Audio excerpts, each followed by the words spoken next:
Hello बच्चों, welcome back to the yet another session. और आज के सेशन में हम लोग अपना कॉस्ट शीट के क्वेश्चंस कंटिन्यू करने वाले, वैरायटी ऑफ क्वेश्चंस कंटिन्यू करने वाले, जो कि हमारे again exam point of view से चल रहा है फास्ट ट्रैक बैच के अंदर में, जहां पर हम लोग कोशिश कर रहे हैं कि हम लोग 100% कॉन्सेप्ट कवर करेंगे यहाँ पर।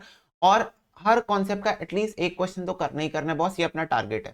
ठीक है, और तुम्हारा काम क्या है, तुम्हारा कर्तव्य ये है कि तुमको प्रॉपर नोटिंग करनी है, प्रॉपर सॉल्विंग करनी है। बस ऐसे देख देख के ऊपर से नहीं चले जाना है, नहीं भाई ये तो मूवी चल रही है, मूवी देख के जाएंगे और एग्जाम में जाके बस, ऐसा बिल्कुल नहीं। ठीक है, तुमको प्रॉपर सॉल्विंग करनी है मेरे साथ साथ में।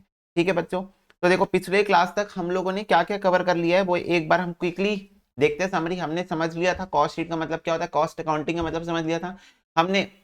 खर्चे कितने टाइप के हो सकते हैं, जैसे मटेरियल, लेबर एंड हमारे एक्सपेंसेस, और वो डिवाइडेड है डायरेक्ट इनडायरेक्ट बेसिस पे, जिसमें इनडायरेक्ट को अपन बोलते हैं ओवरहेड्स और डायरेक्ट को हम प्राइम कॉस्ट बोलते हैं। हमने कॉस्ट शीट का ओल्ड और न्यू फॉर्मेट दोनों समझ लिया है। जो भी बच्चों को, अगर तुम्हारे बीकॉम्स वगैरह के एग्जाम भी अगर होते हैं और तुम लोगों को old format of cost sheet समझना है, तुम ओल्ड फॉर्मेट समझ सकते हो। न्यू फॉर्मेट समझना मतलब जो कॉस्ट शीट तुमको एप्लीकेबल है, तुम वो वाली कॉस्ट शीट का फॉर्मेट समझ सकते हो। बस थोड़ा मोड़ा माइनर डिफरेंस है, मैं तुमको बता दिया हूँ। तुमको कभी जिंदगी में, लाइफ में तुमको कोई ओल्ड कॉस्ट शीट बनाने बोल रहा है, तुम वो भी बना सकते हो, न्यू बनाने बोल रहे हैं वो भी बना सकते हो। अगर किसी चैप्टर की स्पेसिफिक डिमांड होती है ओल्ड कॉस्ट शीट बनाना, तो वो भी तुम कर सकते हो। तो उसमें कोई प्रॉब्लम्स हमको फेस करने को नहीं मिली। बात करते हैं वैरायटी ऑफ क्वेश्चंस की, तो हमने बेसिक्स ऑफ कॉस्ट शीट के ऊपर क्वेश्चंस देखे।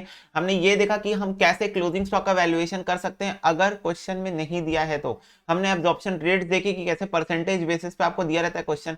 हमने देखा कि हम कैसे मिसिंग डेटा निकाल सकते हैं, अगर हम लोगों को मटेरियल परचेज या कुछ ऐसा डेटा जो मिसिंग है क्वेश्चन में, वो हम कैसे फाइंड आउट कर सकते हैं। इतनी चीजें हमने देखी। बात करें बच्चों अगर क्लोजिंग स्टॉक के ऊपर, तो उसी के ऊपर मैं आगे चर्चा करना चाहता हूँ। वैल्यूएशन ऑफ क्लोजिंग स्टॉक के ऊपर मेरी आगे की थोड़ी चर्चा और रहेगी, जिसमें मैंने एक वैरायटी कवर कर ली है ऑलरेडी, जो की थी मेरी, एक सेकेंड मैं इसको एक बार बायफॉरगेट कर लूं दो भाग में। जो मेरा फर्स्ट वैरायटी था वो था when opening stock is not given, जब ओपनिंग स्टॉक नहीं दिया रहता है। और दूसरी वैरायटी होगी when opening stock is given. दूसरी वैरायटी बेसिकली ये होगी जब ओपनिंग स्टॉक आपका दिया हुआ है, तब आप क्या करोगे। तो देखो, जब आपको ओपनिंग स्टॉक नहीं दिया हुआ है, when opening stock is not given, तो उस सिचुएशन में हमने समझा कि हम कैसे इसको कैलकुलेट कर सकते हैं। हमने एक फॉर्मूला लगाया, बेसिकली कॉस्ट ऑफ प्रोडक्शन हमको चाहिए रहता है। क्या चाहिए रहता है, कॉस्ट ऑफ प्रोडक्शन। और इसको हम डिवाइड कर देते हैं हमारे जितने भी नंबर ऑफ यूनिट्स हमने प्रोड्यूस किए हैं, नंबर ऑफ यूनिट्स प्रोड्यूस।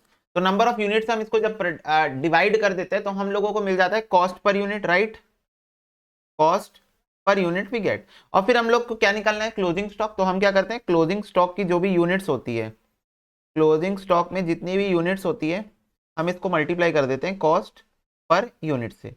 तो हमको क्या मिल जाता है, हमको मिल जाता है क्लोजिंग स्टॉक। ये सिंपल था हमारा, हमने सीखा था कॉस्ट ऑफ प्रोडक्शन। अच्छा, ओल्ड कॉस्ट शीट के केस में एडमिनिस्ट्रेटिव ओवरहेड इसके अंदर इंक्लूडेड रहता है, न्यू कॉस्ट शीट में नहीं इंक्लूड रहता है। बस इतना ही डिफरेंस आपको ओल्ड और न्यू में देखने को मिलेगा। ठीक है, अब बात करें ओपनिंग स्टॉक जब आपको दिया हुआ है तब आप क्या कर सकते हो। तो इसमें बेटा दो पॉइंट ऑफ व्यू बन जाते हैं। कौन से दो पॉइंट ऑफ व्यू, कि क्वेश्चन आपसे क्या चाह रहा है, क्वेश्चन आपसे क्या चाह रहा है। यहां पर दो तरीके हो सकते हैं। देखो, अगर मेरा ओपनिंग स्टॉक भी है और ओपनिंग स्टॉक में ऑफ कोर्स कुछ खर्चा भी हुआ है, तो उसकी कॉस्ट भी है, दोनों चीजें यहां पर। तो अब यहां पर आपको डिसाइड, आपको क्वेश्चन बताएगा, डिसाइड नहीं करना है कि आपको फीफो मेथड से जाना है या वेटेड मेथड से जाना है। लीफो मेथड हम जनरली यूज नहीं करते। क्यों नहीं करते, क्योंकि LIFO method is not recognised by accounting standard. Accounting standard ही रिकॉग्नाइज नहीं करता, तो हम क्या बोल सकते हैं।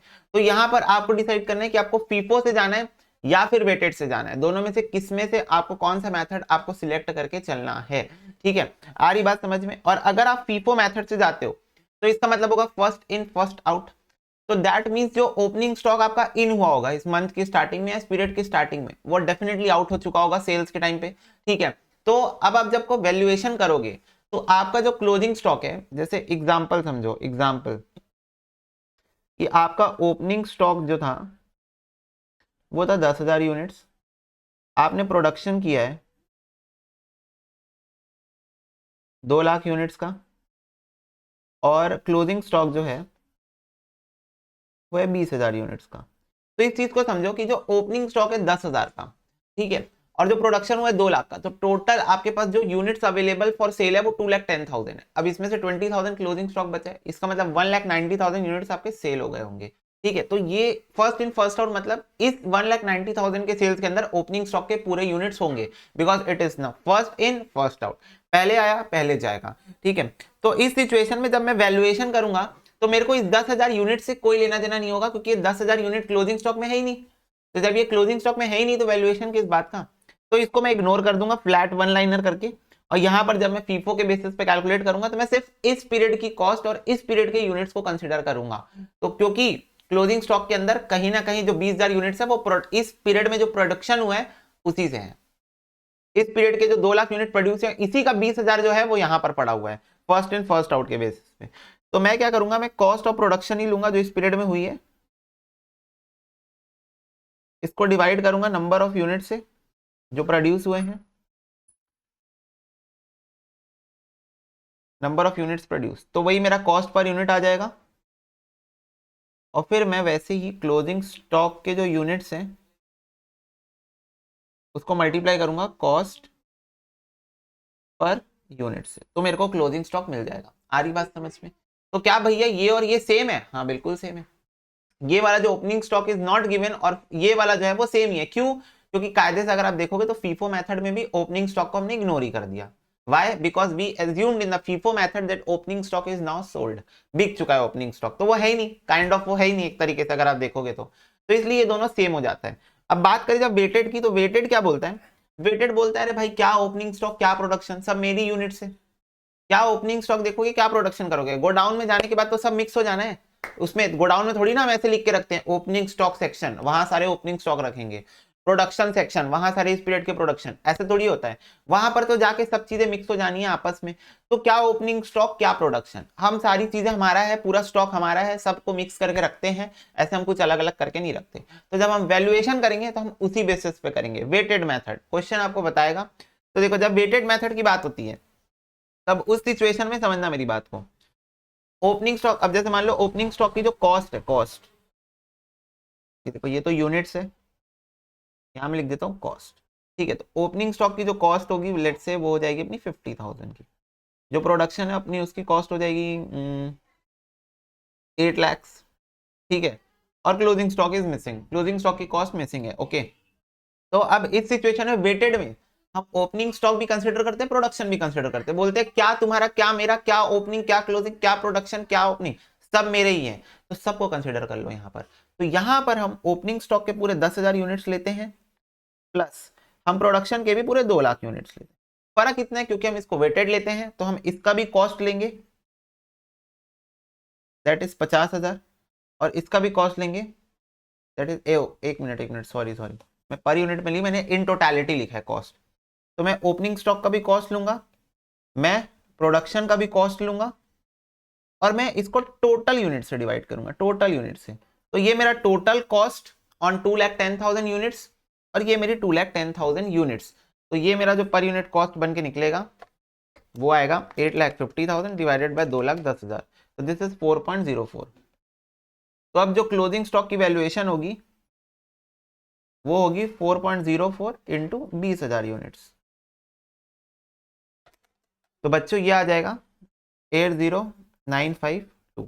ठीक है, सेम चीज अगर आपको पर यूनिट बेसिस पे दी है तो मल्टीप्लाई करके लेना, मतलब सिंपल शब्दों में आपको टोटल कॉस्ट ले लेनी है ऑफ ओपनिंग स्टॉक, उसमें प्लस कर देना है टोटल कॉस्ट ऑफ प्रोडक्शन और डिवाइड कर देना है total number of units, opening stock plus production को मिला तो आपका वेटेड रेट आ जाएगा, और ये वेटेड रेट से आपको क्लोजिंग स्टॉक वैल्यू कर लेना है।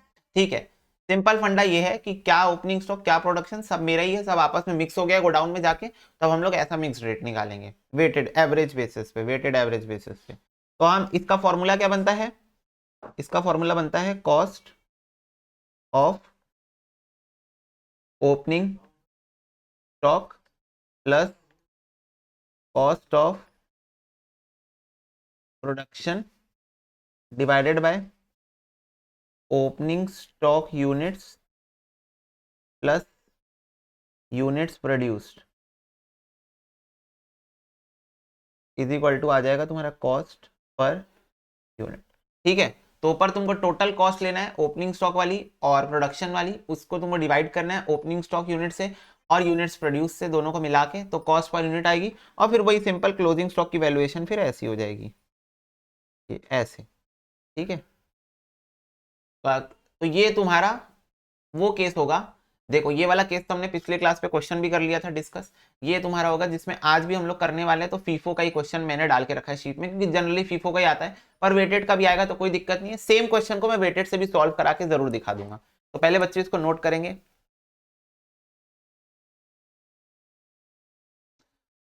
ठीक है जी, ठीक है जी, हाँ जी भैया जी।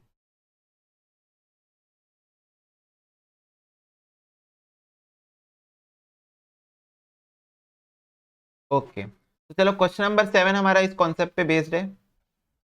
We will do question number 7।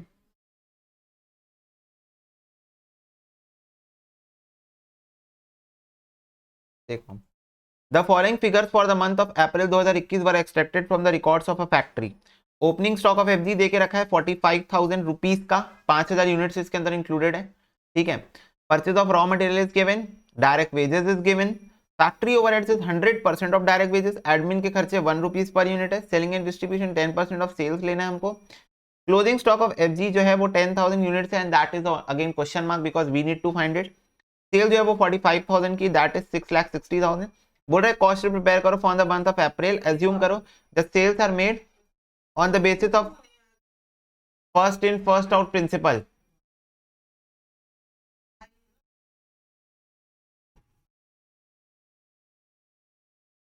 ठीक है, चलो बच्चों सॉल्व करते हैं question.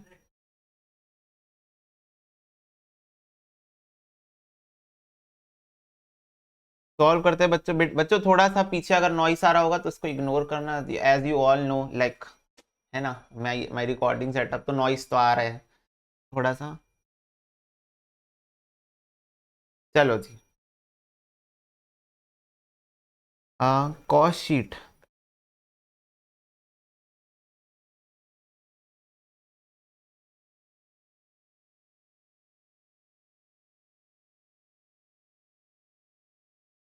For the month of April 2021।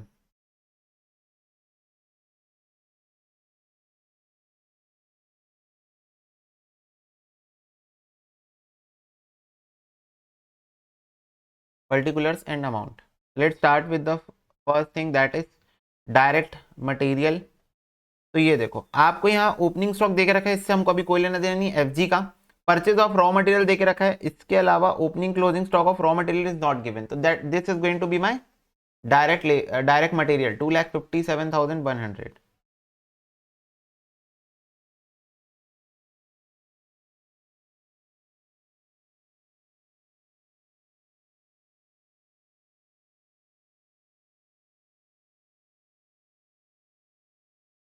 2,57,100। Direct wages is 1,05,000।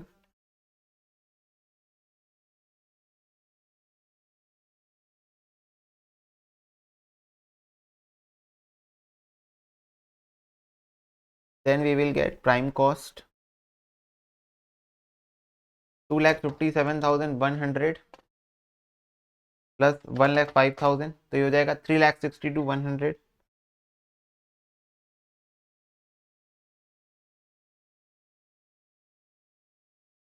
Then factory के ओवरहेड 100% ऑफ डायरेक्ट वेजेस है,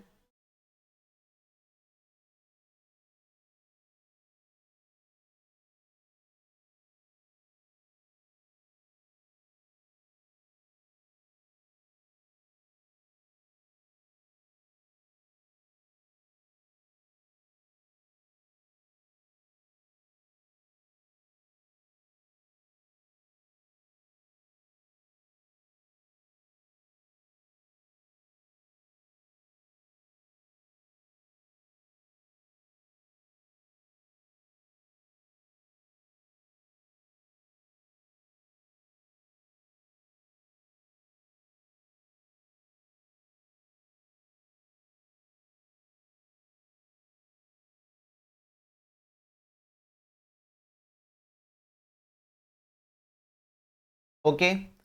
तो ये हो गया मेरा फैक्ट्री का ओवरहेड्स। अब यहाँ पर एडमिन और सेलिंग जो भी बच्चे न्यू कॉस्ट शीट बना रहे हैं, ठीक है। तो ये तो तुम्हारा कॉस्ट ऑफ प्रोडक्शन हो जाएगा, दिस इज एज गुड।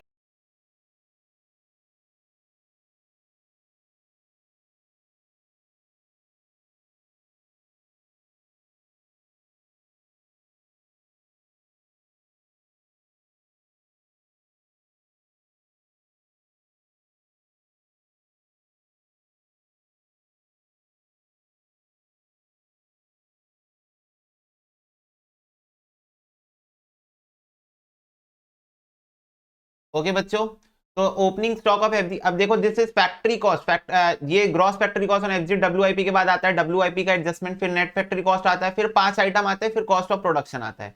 तो कॉस्ट ऑफ प्रोडक्शन में डायरेक्ट लिख दियो क्योंकि डब्ल्यूआईपी और 5 आइटम मिसिंग है अपने बीच में, ठीक है। अब इसमें ओपनिंग क्लोजिंग एफजी एडजस्ट होकर सीओजीएस अपने को मिलता है, कॉस्ट ऑफ गुड्स सोल्ड। इसके बाद हमारा खर्चा एडजस्ट होता है एडमिनिस्ट्रेटिव का,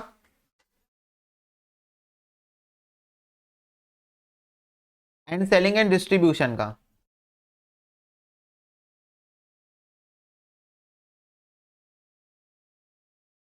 ये दो खर्चा हम लोग का उसके बाद एडजस्ट होता है, सेलिंग एंड डिस्ट्रीब्यूशन का। फिर उसके बाद हमको मिलती है कॉस्ट ऑफ सेल्स,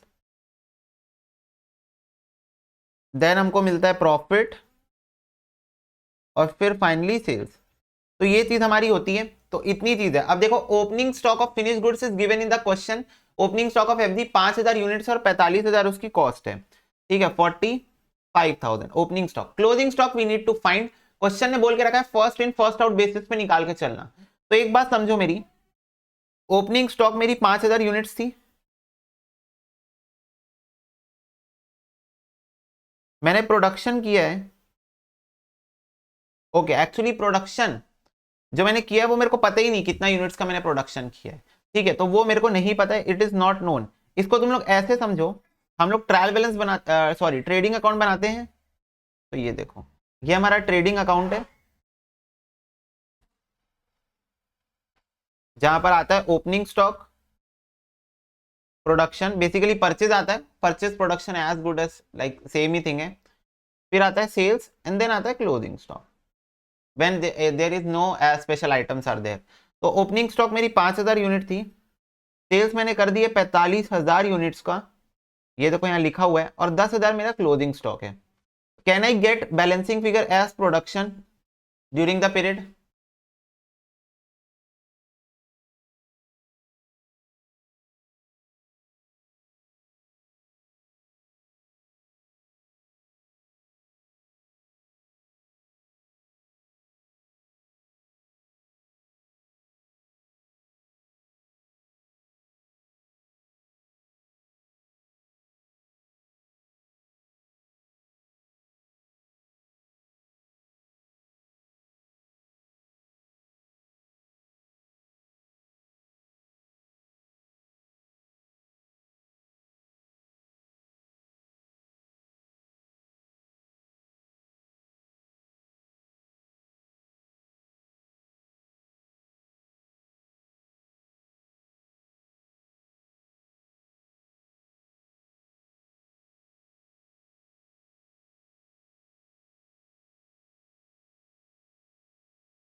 ठीक है बच्चों, तो ये बेटा हमारी सेवा थी। ट्रेडिंग अकाउंट से हमने निकाल दिया कितना प्रोडक्शन हमारा हुआ होगा as a balancing figure. FIFO method का यूज करके हमने निकाल लिया है हमारा कितना पर यूनिट कॉस्ट आएगा क्लोजिंग स्टॉक की वैल्यूएशन के पर्पज से, और फीफो मेथड के बेसिस पे हम लोग सिर्फ कॉस्ट ऑफ प्रोडक्शन और करंट पीरियड का यूनिट्स कंसीडर करेंगे। व्हाई? बिकॉज वी एज्यूम कि भाई ओपनिंग स्टॉक तो बिक गया होगा, पर वेटेड में देख लो हमने सेवा भावना की है, तो यहां पर आपको डिफरेंस दिख रहा होगा, क्या डिफरेंस आ रहा है दोनों का होने के बाद। अब एडमिनिस्ट्रेटिव ओवरहेड 1 रुपए पर यूनिट है। अब बच्चों को सबसे ज्यादा डाउट यहीं पर आता है कि भैया ये 1 रुपीज को नंबर ऑफ यूनिट्स कितना लेना है, नंबर ऑफ यूनिट्स प्रोड्यूस लेना है या नंबर ऑफ यूनिट्स सेल लेना है।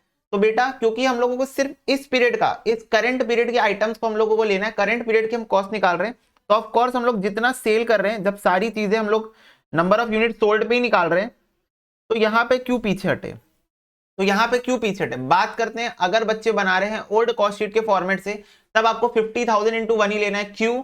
क्योंकि वहां पर इस बात को समझना, वहां पर जब आप बना रहे हो तो आप एडमिनिस्ट्रेटिव ऊपर लेके रखे हो। अब यहां पर तो कॉस्ट छट के 45,000 पे आ चुकी है सारी, बट वहां पे आप बना रहे हो तो आप ऊपर लेके रखे हो।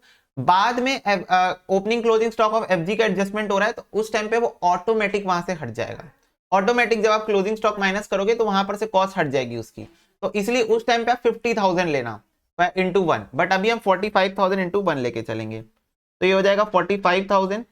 सेलिंग ओवरहेड्स बोल के रखा है 10% ऑफ सेल्स, और सेल्स है मेरी कितने की बच्चों 6,60,000 इज माई सेल्स, तो ये हो गया 66,000। तो इससे मेरी कॉस्ट ऑफ सेल्स आ जाएगी,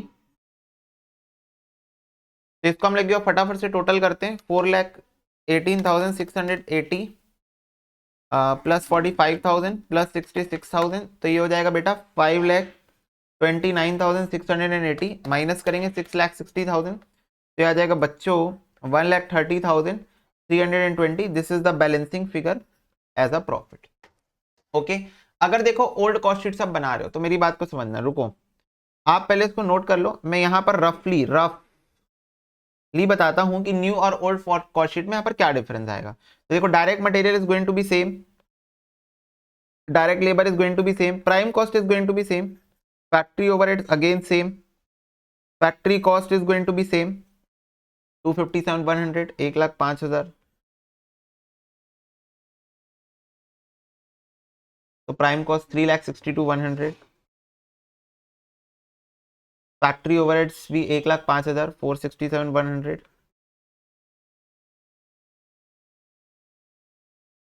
factory cost. Opening closing FG यहां पर नहीं आएगा, इसके बाद पहले आएगा एडमिन, एडमिन के बाद ओपनिंग क्लोजिंग आएगा। तो एडमिन के खर्चे जब आप लोगे यहां पर, तो आपको लेना है 50,000 इंटू 1, क्योंकि अभी 50,000 यूनिट्स की कॉस्ट चल रही है। अब ऐसा क्यों, अब वो मैं आपको बता रहा हूं ऐसा क्यों। 2 मिनट रुकना। देखो बीइंग एन अकाउंटेंट आपको हर पर्सपेक्टिव पता होना चाहिए। जब आप लोग लॉ पढ़ते हो जब आप लोग, तो आप लोग हिस्ट्री ऑफ लॉ क्यों पढ़ रहे हो, उससे क्या लेना देना है। करंट पीरियड में करंट इनकम टैक्स के अमेंडमेंट्स पढ़ने से हमको लेना देना है। पहले क्या होता था, टीचर्स आपको वो क्यों बताते, मेरे ख्याल से सारे जितने भी टीचर्स होंगे इनकम टैक्स के, वो पहले क्या सिस्टम होता था वो भी आपको बताते ही है। क्यों ऐसा, क्यों, कुछ तो रीजन होगा, तो यही रीजन है उसके पीछे का। को हिस्ट्री भी तो पता होनी चाहिए कि पहले क्या चलता था और उसमें क्या कमियां थी, जिसको इंप्रूव करते हुए हम यहां पर आए, ताकि कल को आप आज की चीजों में जो कमियां है उसको कल हटा सको। आ रही क्या बात समझ में? यस बच्चों, यस यस भैया यस। तो यह आएगा कॉस्ट ऑफ प्रोडक्शन। अब इसमें opening of FG and closing of FG adjust होगा। Of course opening of FG is going to be same 45,000, but closing of FG is not going to be change.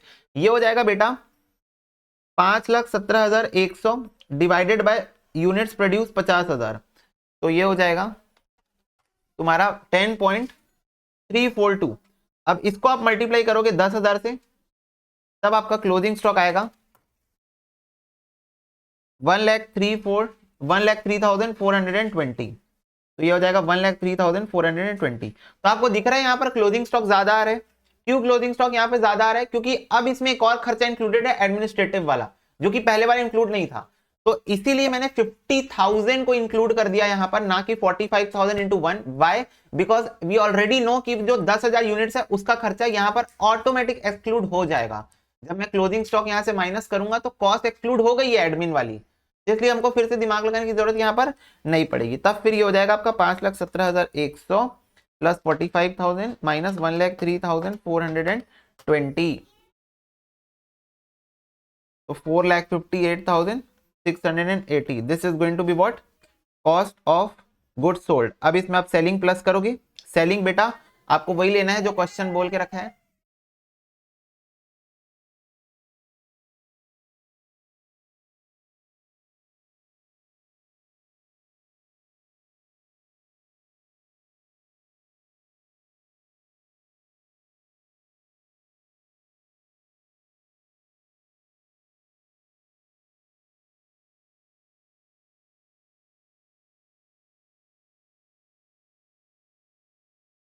ठीक है भैया, तो ये अगर आप लोग old format of cost sheet से जा रहे हो, फीफो मेथड से बना रहे हो, तो ये आपकी कुछ ट्रीटमेंट्स हो रही होगी।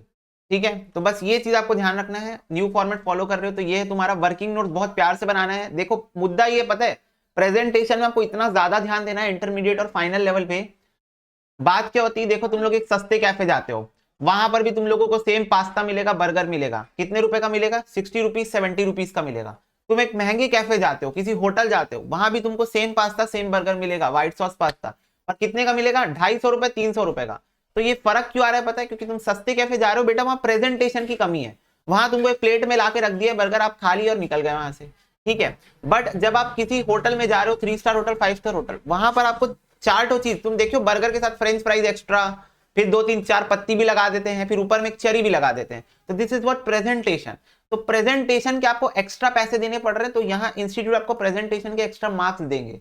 तो जितनी अच्छी प्रेजेंटेशन उतना अच्छा मार्क्स। एग्जाम्पल तुम टपरी की चाय से भी ले सकते हो, टपरी की चाय 5 रुपए 10 रुपए की, 5 स्टार होटल की चाय 70 80 100 रुपए की। Presentation, only because of presentation this is the difference is coming. तो ये चीज आपको ध्यान रखनी। ये बेटा सेवा भावना थी, इसका क्वेश्चन से कोई लेना देना नहीं है। बट अगर सेम क्वेश्चन आप ये पूछता तो आप ये करते हैं। ये सेवा भावना है बेटा, ओल्ड कॉस्ट शीट, इसका भी क्वेश्चन से कोई लेना देना नहीं। बट अगर कोई बच्चा ऐसा होगा, क्योंकि भाई जो ओल्ड कॉस्ट शीट प्रेफर करना चाहता होगा, तो मैं तुमको दोनों पर्सपेक्टिव बता के चलूं। ये एक चैप्टर है जिसमें बहुत ज्यादा पॉइंट ऑफ व्यू क्लैश होगा ओल्ड और न्यू कॉस्ट शीट के कारण, बट कोई दिक्कत नहीं है, एक्स्ट्रा मेहनत करनी पड़ रही, कर लेंगे। ठीक है, चलो इसको नोट कर लो फटाफट से। ओके बच्चों, डन डनाडन। हाँ भैया डन डनाडन। अब देखो क्वेश्चन नंबर 8 को आप स्टार मार्क करके रखना, this is an important question. छोटा पैकेट बड़ा धमाका बोलते हैं ना, बस यही है क्वेश्चन नंबर 8। ठीक है, क्वेश्चन नंबर 8 एक इस वैरायटी का क्वेश्चन है जहां पर वो आपको ये तो बता, एक इंफॉर्मेशन देगा, उस बेसिस आपको पूरा क्वेश्चन को रगड़ देना है। लेकिन इस क्वेश्चन इसके अंदर आपको वो ये बताएगा कि कैसे आपकी कॉस्ट जो है वो इन्फ्लेट हो रही है ड्यूरिंग द पीरियड, और वो इन्फ्लेटेड कॉस्ट के बेसिस पे। देखो क्या होता है, समझना मेरी बात को ध्यान से। जब भी आपकी कॉस्ट जो है वो इंक्रीज होती है, कॉस्ट इंक्रीज होती है, जैसे मान लो फॉर से कॉस्ट 100 रुपए है और आप 50 रुपए का प्रॉफिट मिला के 150 रुपए में चीज को सेल करते हो। ठीक है, this is your profit and this is your sale. ठीक है, इतने में आप करते हो। तो जब भी आपकी कॉस्ट बढ़ रही होती है, लेट्स से आपकी कॉस्ट हो गई 130 हो गई, तो अब अगर आपको सेम सेलिंग प्राइस मेंटेन करना है और आपको कंपटीशन मार्केट में रखना है और आपको सेम सेलिंग प्राइस मेंटेन करना है, तो आप क्या करोगे, अपना प्रॉफिट गिराओगे। राइट, अगर आपकी कॉस्ट बढ़ रही है तो आपकी प्रॉफिट आपको गिरानी पड़ेगी। और अगर अगर आप चाहते हो कि आपकी अगर कॉस्ट बढ़ रही है तो आप same percentage of profit earn करो जो आप पहले अर्न कर रहे थे, तो आप क्या करोगे, प्रॉफिट ऑन कॉस्ट निकालोगे। कितना है प्रॉफिट ऑन कॉस्ट, 50% है, दिख रहा है, आंखों से ही दिख रहा है। 50 रुपए प्रॉफिट कमाता हूं 100 रुपए की कॉस्ट पे, तो 50%, तो 130 का अगर आप 50% निकालते हो बच्चों, तो ये होता है 65। तो आपकी न्यू सेलिंग प्राइस इन्फ्लेट हो जाएगी और ये हो जाएगी 195। ठीक है, तो आपकी नई सेलिंग प्राइस क्या हो जाएगी, इंक्रीज हो जाएगी, बढ़ जाएगी। यहाँ पर आ रही बात समझ में। तो ये जो इक्वेशन से आपको काम आने वाले कि अगर आपको सेम सेलिंग प्राइस मेंटेन करना है तो you need to reduce your profit. ठीक है, और if you wanted to increase your if you wanted to earn same percentage of profit, then you need to increase your selling price. अब इस concept को ध्यान में रखना, ये आपको काम आने वाला है इस वाले क्वेश्चन के अंदर पे। देखो क्या बोल रहे हैं, XYZ लिमिटेड प्रोड्यूस कर रहे हैं रेफ्रिजरेटर्स और सेल करेंगे 2000 रुपए में during a certain accounting year. Direct material, labour और ओवरहेड्स की जो परसेंटेज है इस कॉस्ट ऑफ सेल्स के अंदर, कॉस्ट ऑफ सेल्स ना, this is selling price is given but they are talking about cost of sales. तो कॉस्ट ऑफ सेल्स के अंदर 60-20-20% is the ratio of direct material, direct labour and overheads. Okay, subsequent accounting year में direct material की cost बढ़ गई 15% से और direct labour की 17.5% से इंक्रीज हो रही है। Due to increase in cost there would be 50% decrease in amount of profit. तो अगर आप कॉस्ट इंक्रीज कर रहे हो तो इसके चक्कर में आपका प्रॉफिट रिड्यूस हो रहा है। अगर आप सेम सेलिंग प्राइस मेंटेन करोगे, यही बताया मैं कि अगर आपकी कॉस्ट इंक्रीज हो रही है और if you wanted to again be on the same selling price then you need to compromise with your profit, right. Compute करने बोल रहा है नया selling price to enable the company to maintain the same percentage of profit. तो आपसे पूछ रहा है आप बताओ कि कितना सेलिंग प्राइस मैं चार्ज करूं ताकि मैं पहले जितना परसेंटेज ऑफ प्रॉफिट अर्न कर रहा था अभी भी उतना ही करूं as that earn during the preceding year. तो प्रीसीडिंग ईयर में मैंने जितना अर्न किया था। तो ये आपका बेटा क्वेश्चन है, इसके ऊपर हम डीलिंग चालू कर रहे हैं सॉल्यूशन नंबर 8 से, ठीक है। तो यहां पर समझना मेरी बात को, सबसे पहले 2000 रुपए is the selling price, okay. Selling price is what 2000। अब how this selling price comes, कैसे आता है ये सेलिंग प्राइस? तो एक होता है कॉस्ट, इसमें ऐड होता है प्रॉफिट और फिर आता है सेलिंग प्राइस। वही इक्वेशन जो मैं भी आपको समझाया वही मैं यूज करने वाला हूं। Let us assume cost be x and profit be y is equal to 2000, ठीक है। इसको हम इक्वेशन नंबर 1 मान लेते हैं, ठीक है। We assume, let assume cost be x and profit be y, okay. ये हमने एज्यूम किया। अब इसके बाद तुम इस चीज को समझना मेरी कि आपका जो कॉस्ट है, ठीक है, जो x है, x इज द कॉस्ट, ठीक है, वो उसका रेशियो दिया हुआ है कि आपका जो कॉस्ट है उसका 60% बिलोंग करता है डायरेक्ट मटेरियल को। तो x का 60% बिलोंग करता है डायरेक्ट मटेरियल को, दैट इज 0.6x। और वैसे ही डायरेक्ट लेबर को बिलोंग करता है 20%, दैट इज 0.2x। और ओवरहेड्स को बिलोंग करता है 20%, दैट इज 0.2x। आ रही बात समझ में? यस भैया, ये हमको बात समझ में आ रही है। ये आपको बाइफॉर्केशन देके रखे कॉस्ट का। अब there is an increment in cost, increment in cost during the current period. और वो इंक्रीमेंट क्या है कि जो भी मेरी डायरेक्ट मटेरियल की कॉस्ट थी वो इंक्रीज हो जा रही है 15% से और लेबर 17.5% से।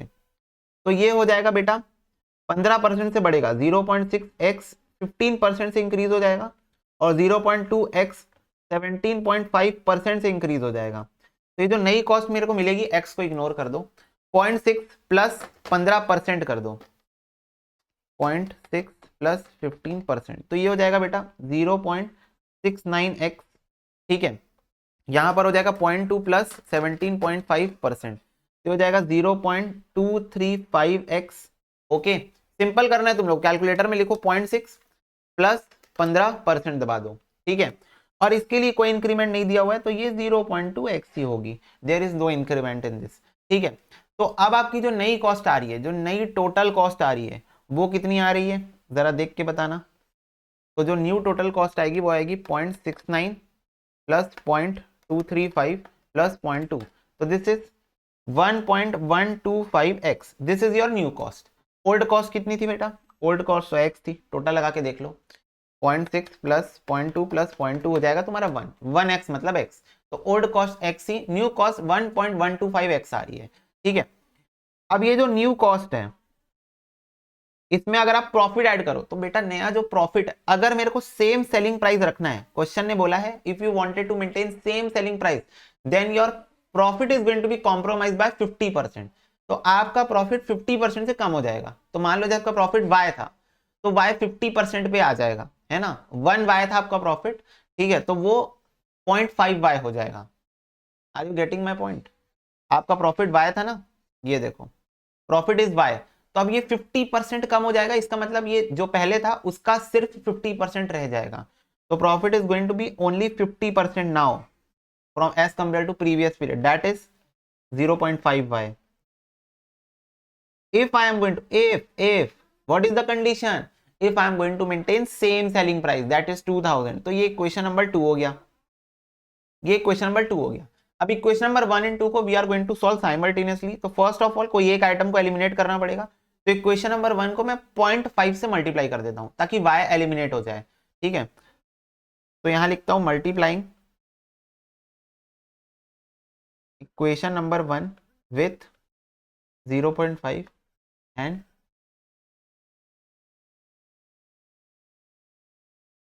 सब्ट्रैक्टिंग फ्रॉम इक्वेशन नंबर 2, ठीक है। फिर माइनस कर देंगे इक्वेशन नंबर 2 से, तो हो जाएगा 0.5x plus 0.5 y is equal to 2000 into 0.5 that is 1000। अब इसको मैं माइनस कर दूं अगर, तो ये हो जाएगा 1.125 माइनस 0.5 0.625 x, y तो कट जाएगा और ये हो जाएगा 1000। तो x की वैल्यू आ रही है 1000 डिवाइडेड बाय 0.625, तो कॉस्ट आ जाएगा मेरा 1600। यस, x की वैल्यू मेरी आ रही है 1600 और x मैंने क्या एज्यूम किया था क्वेश्चन के अंदर, कॉस्ट एज्यूम किया था, तो मेरी जो कॉस्ट आ रही है वो 1600 आ रही है। आप कहीं पर भी 1600 वैल्यू डाल दो तो आपको मिल जाएगा y, तो हम यहाँ इक्वेशन नंबर 1 में डाल देंगे 1600, तो हमको y मिल जाएगा 400। तो x प्लस वाई 2000 था, तो y इज इक्वल टू हो जाएगा 2000 माइनस 1600, तो y we will get as 400। तो 400 इज माई प्रॉफिट, प्रीवियसली 400 मेरा प्रॉफिट था। तो can we find percentage of profit on cost, can we do this? Yes भैया, प्रॉफिट अपॉन कॉस्ट इंटू 100 हो जाएगा 4 divided by 16%, 25% is my profit on cost previously. अब question demand कर रहा है कि क्या सेलिंग प्राइस आप कोट करोगे। देखो ये कहानी तो हो गई, मेरे को पुराना कॉस्ट भी मिल गया, पुराना प्रॉफिट भी मिल गया। क्वेश्चन आपसे डिमांड कर रहा है कि क्या सेलिंग प्राइस आप कोट करोगे, तो आप यही सेम अमाउंट ऑफ प्रॉफिट कमाओगे इस पीरियड में। तो ये चीज हमको देखनी है कि क्या हम कोट कर सकते हैं, what we can quote as selling price. तो सबसे पहले देखो डायरेक्ट मटेरियल, देखो कॉस्ट शीट,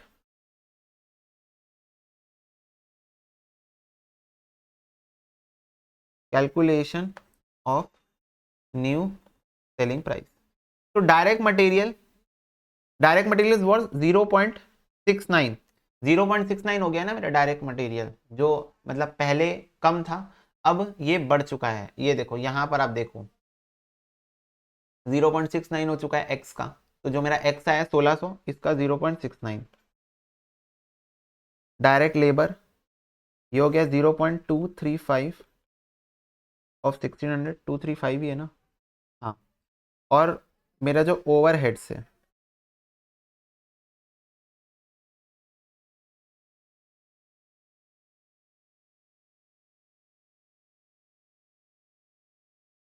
ठीक है, तो इसके बाद मेरी टोटल कॉस्ट आ जाएगी, इसमें प्रॉफिट ऐड करेंगे, तो फिर I will get selling price. Guys you are going to use full forms, okay, and proper formatting. 0.69 into 1600 तो ये हो जाएगा 1104, 0.235 इंटू 1600 तो ये हो जाएगा 376, प्लस 1104, तो वी विल गेट 1480, 0.2 इंटू 1600 तो ये हो जाएगा 320, प्लस 1480 तो ये हो जाएगा 1800 टोटल कॉस्ट।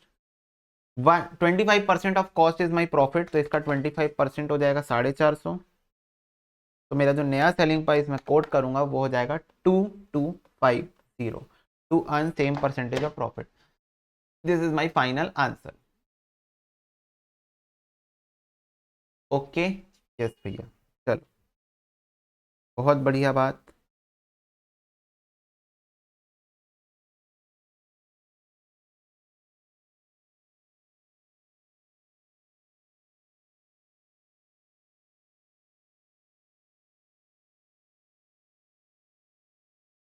ठीक है बच्चों, अब इसको नोट कर लो, सॉल्यूशन नंबर 8 को आप लोग फटाफट से।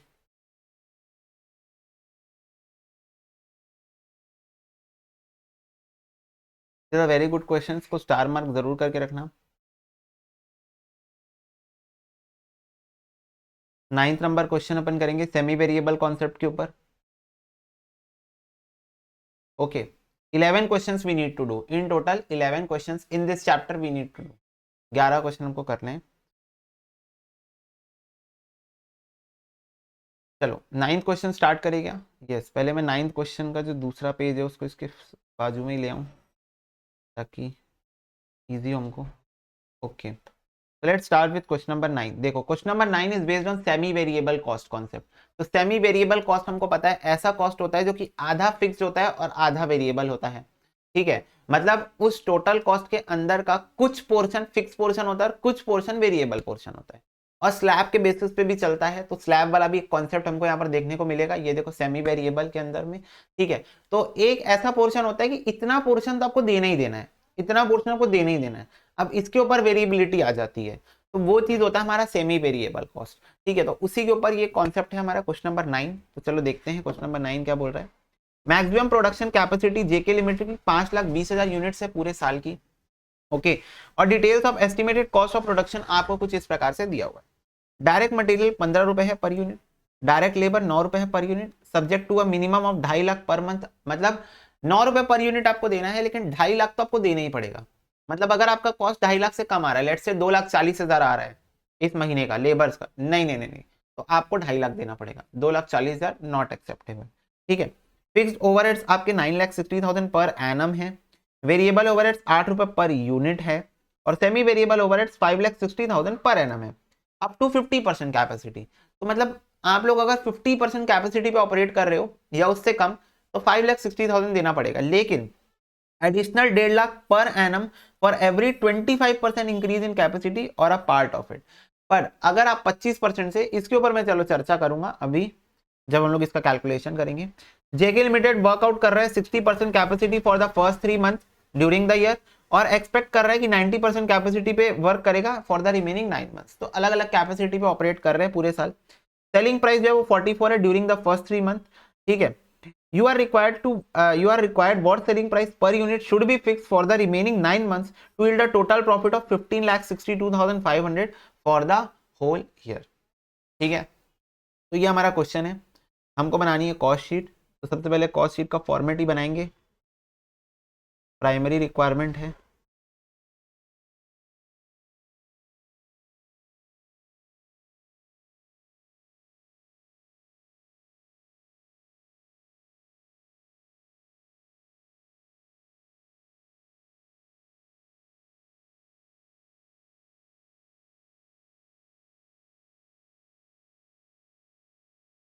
particulars and amount। Okay okay भैया, चलो जी चलो जी चलो चलो चलो जी। तो सबसे पहले हम लोगों को निकालना है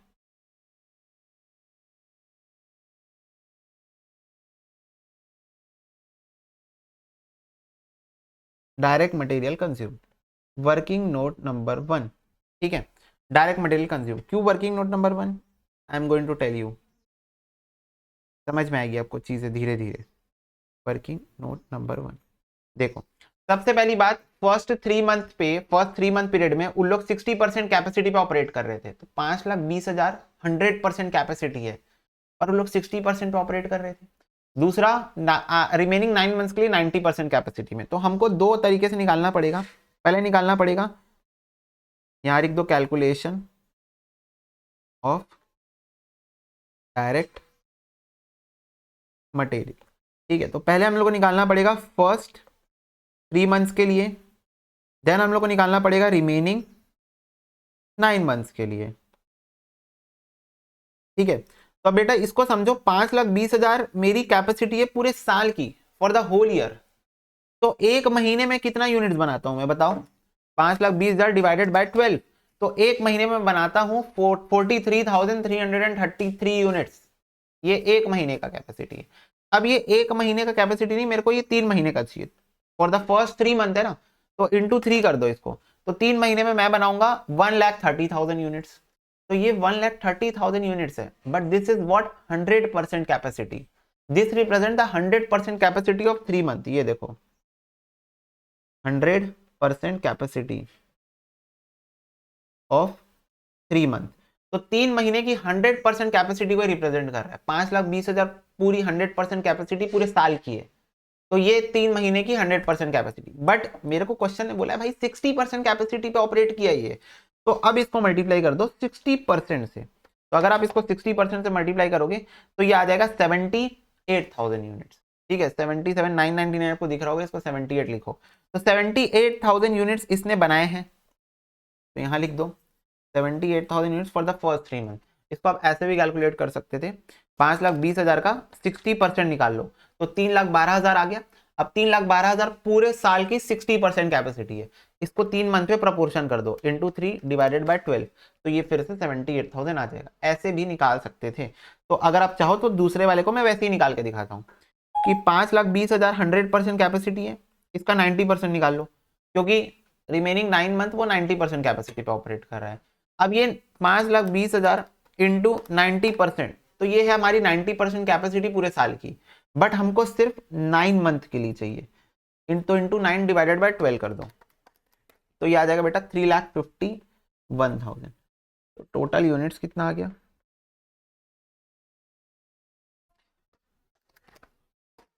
4,29,000 units. This is my total unit. आ रही बात समझ में? तो इसको लिखो 4,29,000 इंटू, देखो पर यूनिट कॉस्ट कितनी दे के रखी क्वेश्चन में, 15 रुपए पर यूनिट। तो ये आ रहा है 64,35,000। ठीक है बच्चों, चलो इसको नोट करो फटाक से।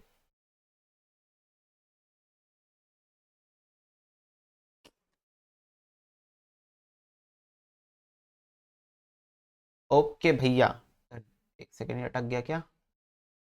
सेकेंड, डायरेक्ट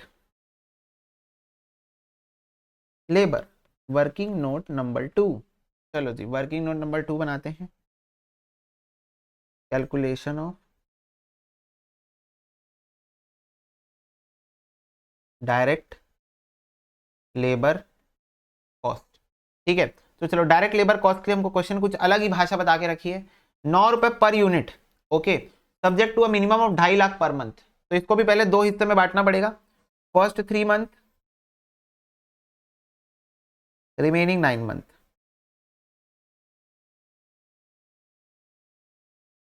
ओके, तो बेटा फर्स्ट 3 मंथ में मैंने कितने यूनिट्स बनाए? 78,000 यूनिट्स बनाए फर्स्ट 3 मंथ में। तो 78,000 यूनिट्स इंटू 9 कर दो, कितना आ जाएगा ये आ जाएगा बेटा 7,02,000 रुपये। 7,02,000 रुपये, ठीक है।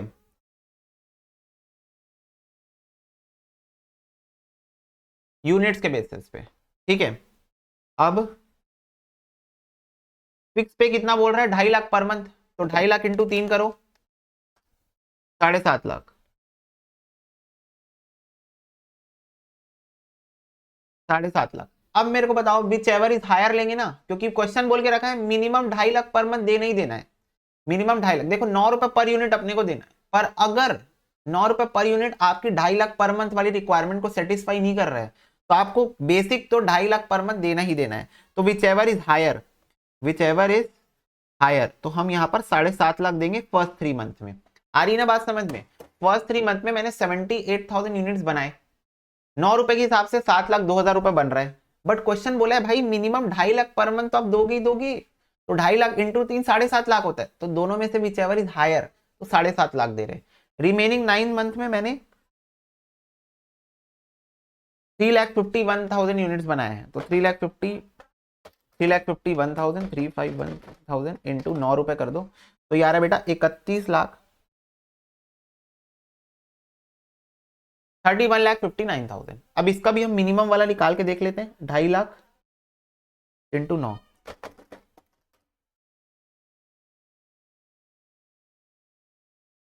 22,50,000।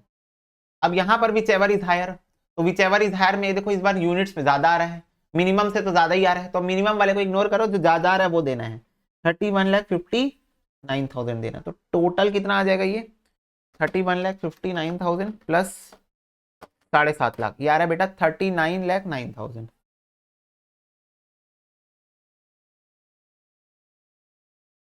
ओके, चलो नोट करो इसको, 39,09,000 कॉस्ट शीट में।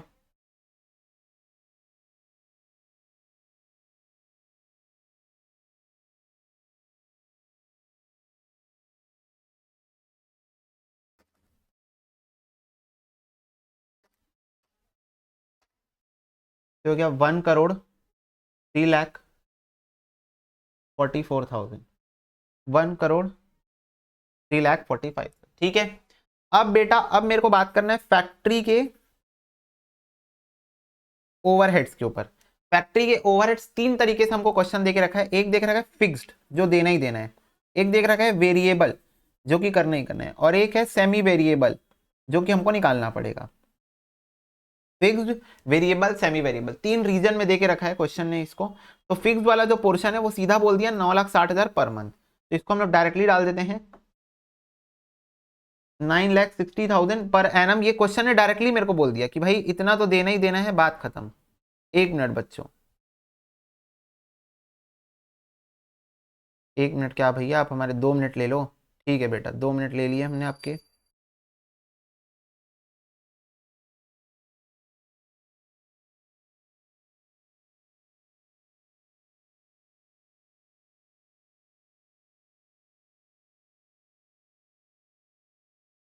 ठीक है बच्चों, 9,60,000 हो गया। ठीक है,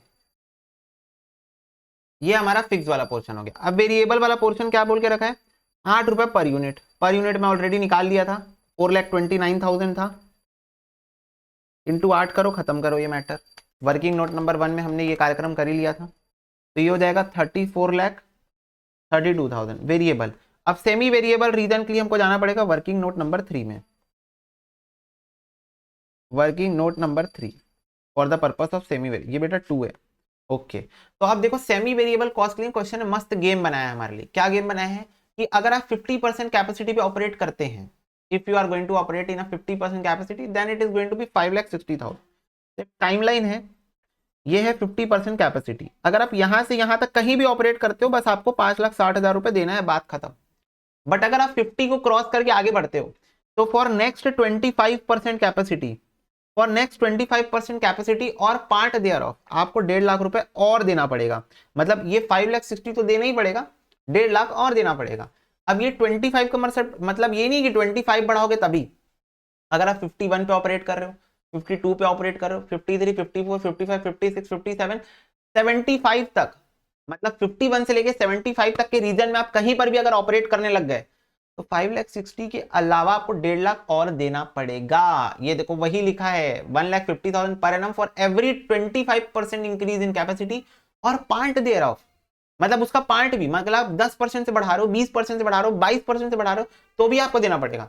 भैया 50% से 1% बढ़ा रहा हो तो भी देना पड़ेगा 1.5 लाख एक्स्ट्रा, हाँ जी, तो भी देना पड़ेगा, पार्ट देयर ऑफ लिख के रखा है।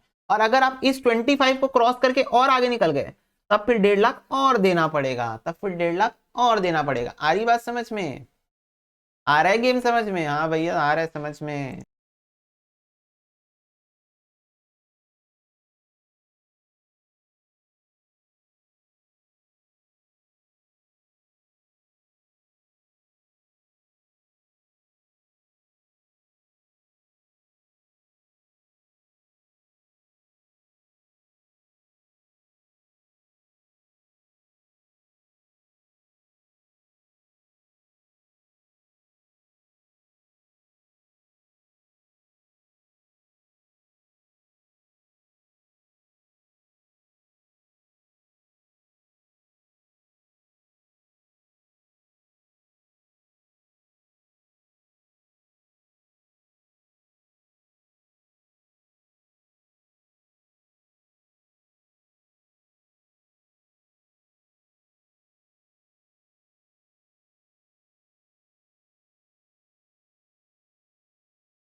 हाँ जी बच्चों देखो, फॉर द फर्स्ट 3 मंथ हम लोग 60% कैपेसिटी पे ऑपरेट कर रहे हैं, और 60% कैपेसिटी का मतलब 50 को हम क्रॉस कर गए हैं, बट हम लोग 75 के अंडर में है, नेक्स्ट 25 के अंडर में ही हम लोग। तो हम लोगों को 5,60,000 तो देना ही पड़ेगा, साथ में 1.5 लाख रुपए एडिशनल देना पड़ेगा, क्योंकि हम नेक्स्ट 25 में एंटर कर चुके हैं।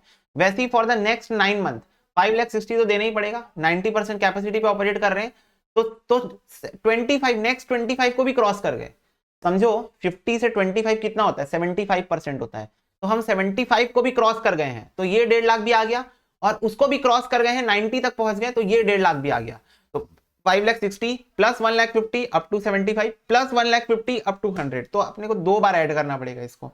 और ये हम लोगों की पूरी पर एनम की कॉस्ट है, ये देखो यहाँ लिखा हुआ है पर एनम, ये पर एनम की कॉस्ट है, तो हमको इसको मंथ में प्रपोर्शन करना पड़ेगा। और तो ये पूरे साल का खर्चा हो गया, ये पूरे साल का, इसको 3 महीने के लिए निकाल लो, ये पूरे साल का खर्चा हो गया 90% कैपेसिटी के बेसिस पे, तो इसको 9 महीने के लिए निकाल लो। ठीक है, तो बेटा 5,60,000 plus 1.5 lakh into 3 divided by 12, तो ये हो जाएगा 1,77,500। 5,60,000 plus 1,50,000 plus 1,50,000 into 9 divided by 12 तो हो जाएगा 6,45,000 प्लस 1,77,500 तो ये जाएगा बेटा total 8,22,500 rupees. This is my semi variable cost 8,22,500 this is what semi variable cost.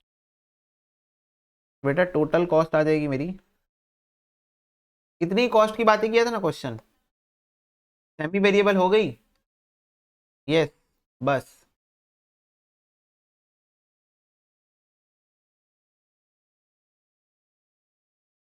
Okay ठीक है। तो ये हो गई मेरी टोटल कॉस्ट आ गई।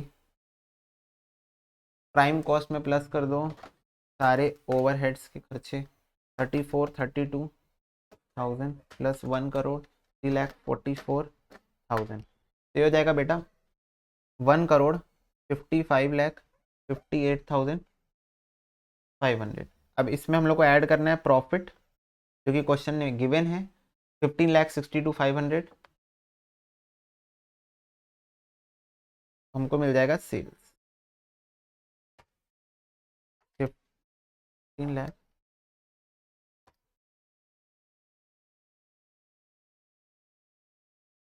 1,71,21,000। ठीक है आप समझो क्वेश्चन का गेम प्लान क्या है। गेम प्लान ये कि क्वेश्चन बोल रहा है मैं 44 रुपीज चार्ज कर रहा था for the first 3 month as selling price, so what I am going to charge for the remaining 9 months so that I can earn this amount of profit।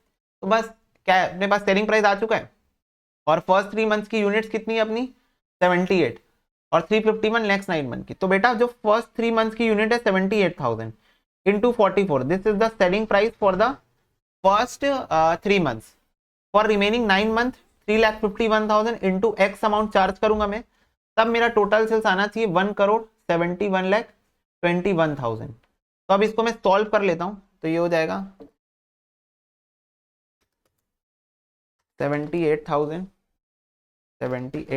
Into 44 minus 1,71,21,000 तो ये हो जाएगा बेटा total 1,36,89,000। इसको हम डिवाइड करेंगे 3,51,000 से तो मेरे को एक्स अमाउंट मिल जाएगा। तो एक्स अमाउंट आ रहा है बेटा 39 रुपीज। तो 39 is going to be the selling price which I am going to quote for the remaining 9 month so that I can earn this amount of profit. ठीक है ये amount profit. तो ये हो गया मेरा ये वाला क्वेश्चन, बहुत अच्छा क्वेश्चन था ये। ठीक है सेमी वेरिएबल के ऊपर मेजर फोकस इस क्वेश्चन का सेमी वेरिएबल कॉस्ट के ऊपर था और इन चीजों का आपको ध्यान देना था। जो भी चीजें पर मंथ होती है आपको उसको प्रोपोर्शनेट करना होता है on the basis of month per annum sorry. तो जो भी चीजें पर एनम दी होती है you need to proportionate it on the basis of the month. Okay तो बहुत ध्यान से इस क्वेश्चन को आपको करना है। मैं तो बोलूंगा मस्ट रिपीट क्वेश्चन है ये। ठीक है आपको करना ही करना है एग्जाम के पहले एक बार आपको ये क्वेश्चन रिपीट जरूर करना है। अब आप इसको नोट करेंगे बेटा we can not compromise with the quality of questions. Okay मतलब कि कुछ भी करके चले जा रहे हैं एग्जाम में कुछ भी ऐसे नहीं, फिर एग्जाम में फिर क्या मजा आएगा। एग्जाम में क्वेश्चन आएगा नहीं बनेगा कोई मजा नहीं आएगा। ठीक है तो अभी आप इसको नोट कर लीजिए, working notes are important part. Next question देखो और ये भी क्वेश्चन जो है आपका किस कॉन्सेप्ट के ऊपर बेस्ड है कि आपको ना क्या करेगा। देखो cost sheet is based on assumption. अच्छा ये वाला डाउट ना बच्चे में से पूछते थे, बच्चे मेरे को बोलते थे मतलब रिकॉर्डिंग में आई थिंक उन लोगों को समझ में नहीं आया या जो भी चीजें थी। देखो रिकॉर्डिंग में यही कम्युनिकेशन गैप होता है, डाउट्स क्लियर नहीं होते। तो मैं ये डाउट क्लियर करूँ, बच्चे मेरे से बोलते थे भैया आप बोले कि डायरेक्ट जो भी मेरी डायरेक्ट कॉस्ट होती है वो सारी पर यूनिट बेसिस पर आइडेंटिफाई होती है और जो भी इनडायरेक्ट होती है वो इन टोटलिटी होती है। एग्रीड, मैं बोला ये बात। हाँ तो भैया जब आप कॉस्ट शीट बना रहे थे मतलब रिकॉर्डेड लेक्चर में जब आप कॉस्ट शीट बना रहे थे तब आप जो यूनिट्स होते थे जो मेरे मान लो एडमिन का खर्चा हो गया या और कोई खर्चा हो गया उसको आप पर यूनिट बेसिस पर आइडेंटिफाई कर रहे थे। पहले जैसे मान लो ये देखो 1000 यूनिट्स का देके रखा है डेटा आपको और 1200 के लिए बनाने बोलेगा। ये देखो 1200 के लिए तो आप 1000 से डिवाइड करके उसको 1200 में प्रोपोर्शनेट कर रहे थे। ऐसा क्यों? आप तो उसको भी पर यूनिट पे ले रहे हो, पर ये तो पर यूनिट में नहीं। तो बेटा कॉस्ट शीट जो है वो हम लोग साल की शुरुआत में एस्टिमेशन बता रहे हैं। मैं तुम लोगों को ये कॉन्सेप्ट समझाया ना कि जो भी मेरे डायरेक्ट कॉस्ट है वो तो मेरे को साल के पहले दिन से ही पता चल जाएंगे कि भाई मटेरियल का मेरे को 5 रुपए 10 रुपए लगने वाला है, लेबर का मेरे को 20 रुपए लगने वाला है वो। पर जो भी इनडायरेक्ट खर्चे होते हैं वो साल के अंत में ही एग्जैक्ट पता चल पाएंगे कि कितने हो रहे हैं। तो अपन एस्टिमेट कर रहे हैं कि पिछले साल 1000 यूनिट के लिए इतना इलेक्ट्रिसिटी लग गया था, तो इस साल अप्रोक्सीमेटली इतना लग सकता है 2000 यूनिट के लिए। तो that's why we are taking it proportionately. जैसे मान लो इलेक्ट्रिसिटी मेरे को 2 लाख का खर्चा आया 10,000 यूनिट्स के लिए, तो yes this is not direct expense, I am agreed कि ये पर यूनिट बेसिस पे नहीं है कि मैं इलेक्ट्रिसिटी खर्चा 1 यूनिट बना तो इतना खर्चा हो गया इलेक्ट्रिसिटी, ऐसा नहीं है ये। ठीक है, इलेक्ट्रिसिटी एज अ होल लग रही है ऑर्गेनाइजेशन में, पंखे लाइट चल रहे हैं, एसी वगैरह चल रही, सब चीजें हैं। ठीक है, पर 10,000 यूनिट्स हमने जब बनाए, 10,000 यूनिट्स के हमने एफर्ट डाले, तो 2 लाख का इलेक्ट्रिसिटी मोटा मोटा आया। तो इस साल अप्रोक्सीमेटली 20,000 यूनिट्स बनाने का अगर प्लान कर रहा हूं तो कितनी कॉस्ट जा सकती है। तो ऐसा हम लोग इसीलिए इसको निकालते हैं, ये पर यूनिट नहीं निकाल रहे अपन, ये अपन एब्जॉर्ब करा रहे हैं on the basis of past data. Past data के बेसिस पे we are doing absorption of the current period. आ रही बात समझ में? We are doing absorption of the current period on the basis of the past data. Okay, yes, ठीक है। तो चलो थी, Usha engineering works limited manufacture करेगा, सोल्ड करेगा 1000 स्विंग मशीन 2010 में। Following are the particulars obtain from the records of the company. Cost of material, wages, manufacturing, salary, rent, rate. ठीक है, प्रिपेयर करने बोल रहा है cost, statement of cost and profit for the year 2010। The company plan to manufacture 1200 sewing machine 2011 में। You are required to submit a statement showing the price at which machine would be sold so as to show a profit of 10% on selling price. The following additional information supplied to you. Price of material will rise by 20% and on the basis as compared to the previous year level. Wages rise by 5%. Manufacturing expenses rise in proportion to the combined cost of material and wages. एक minute ना, let me bring this question page here. Selling expenses per unit remain unchanged and other expenses will remain unaffected with the rise of output.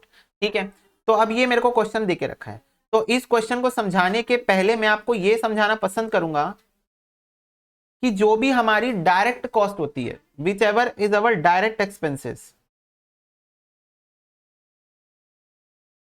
और whatever is our indirect expenses, तो direct expenses always calculated on the basis of per unit. अरे भैया ये तो हमको पता है। और इनडायरेक्ट एक्सपेंसेस टोटलिटी। अरे भैया पर ये तो हमको पता है, ये क्यों बता रहे हो? एंड इसलिए बता रहा हूं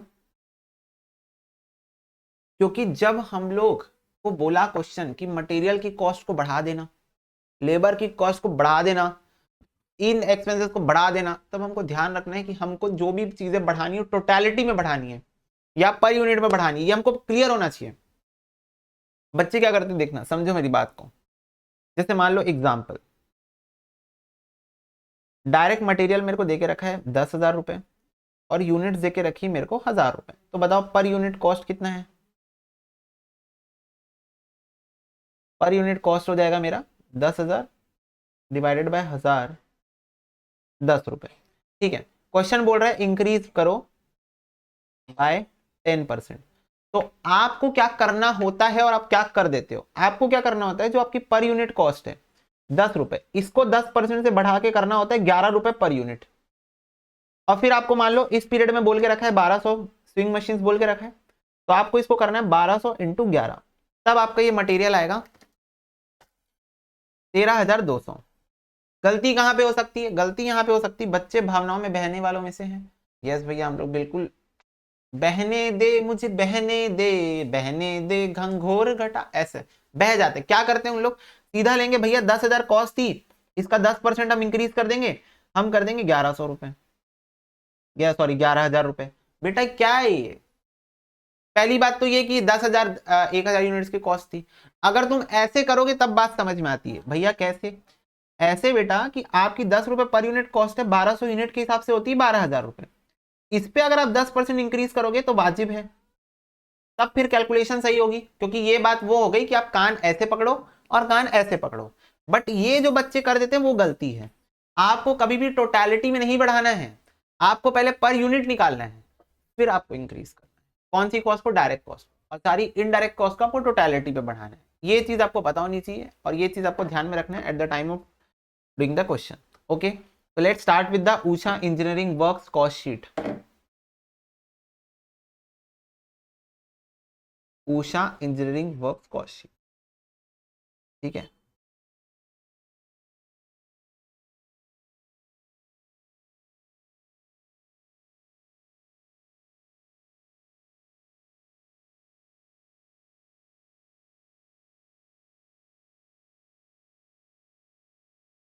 डन बेटा done.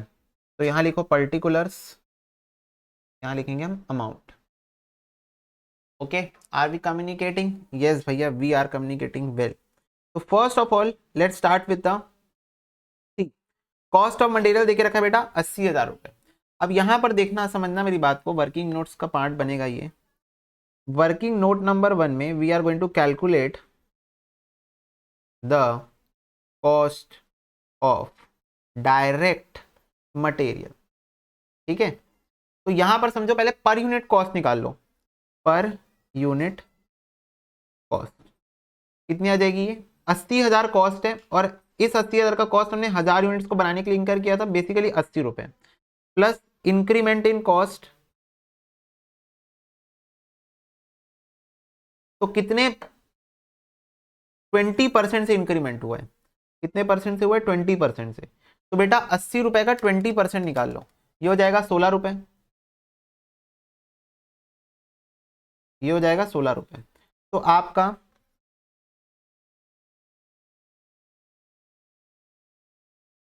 New cost of material कितना आ जाएगा? ये आ जाएगा बेटा 96 rupees. 96 your new cost of material. ऐसे ही देखो, एक बार हम लोग वर्किंग नोट्स का कार्यक्रम खत्म कर लेते हैं। ऐसे ही हम लोग निकालते हैं डायरेक्ट लेबर। तो कैलकुलेशन ऑफ डायरेक्ट लेबर, तो पर unit cost. Direct labour again direct expense है, तो पर यूनिट कॉस्ट इसका निकल के आएगा। कितना निकल के आएगा? ये हमको देखना है। 1,20,000 है वेजेस पेड, तो लिखो यहाँ पर 1,20,000 पे हुआ है 1000 यूनिट्स के लिए, तो एक यूनिट का हो गया 120 रुपए। प्लस करो इंक्रीमेंट इन कॉस्ट।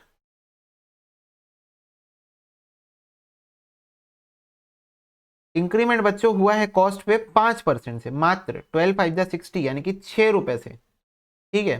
6 रुपए से बढ़ गई, तो न्यू कॉस्ट कितनी हो गई? 126 रुपीज। वर्किंग नोट नंबर 3 कौन सा है? मैन्युफैक्चरिंग। कैलकुलेशन ऑफ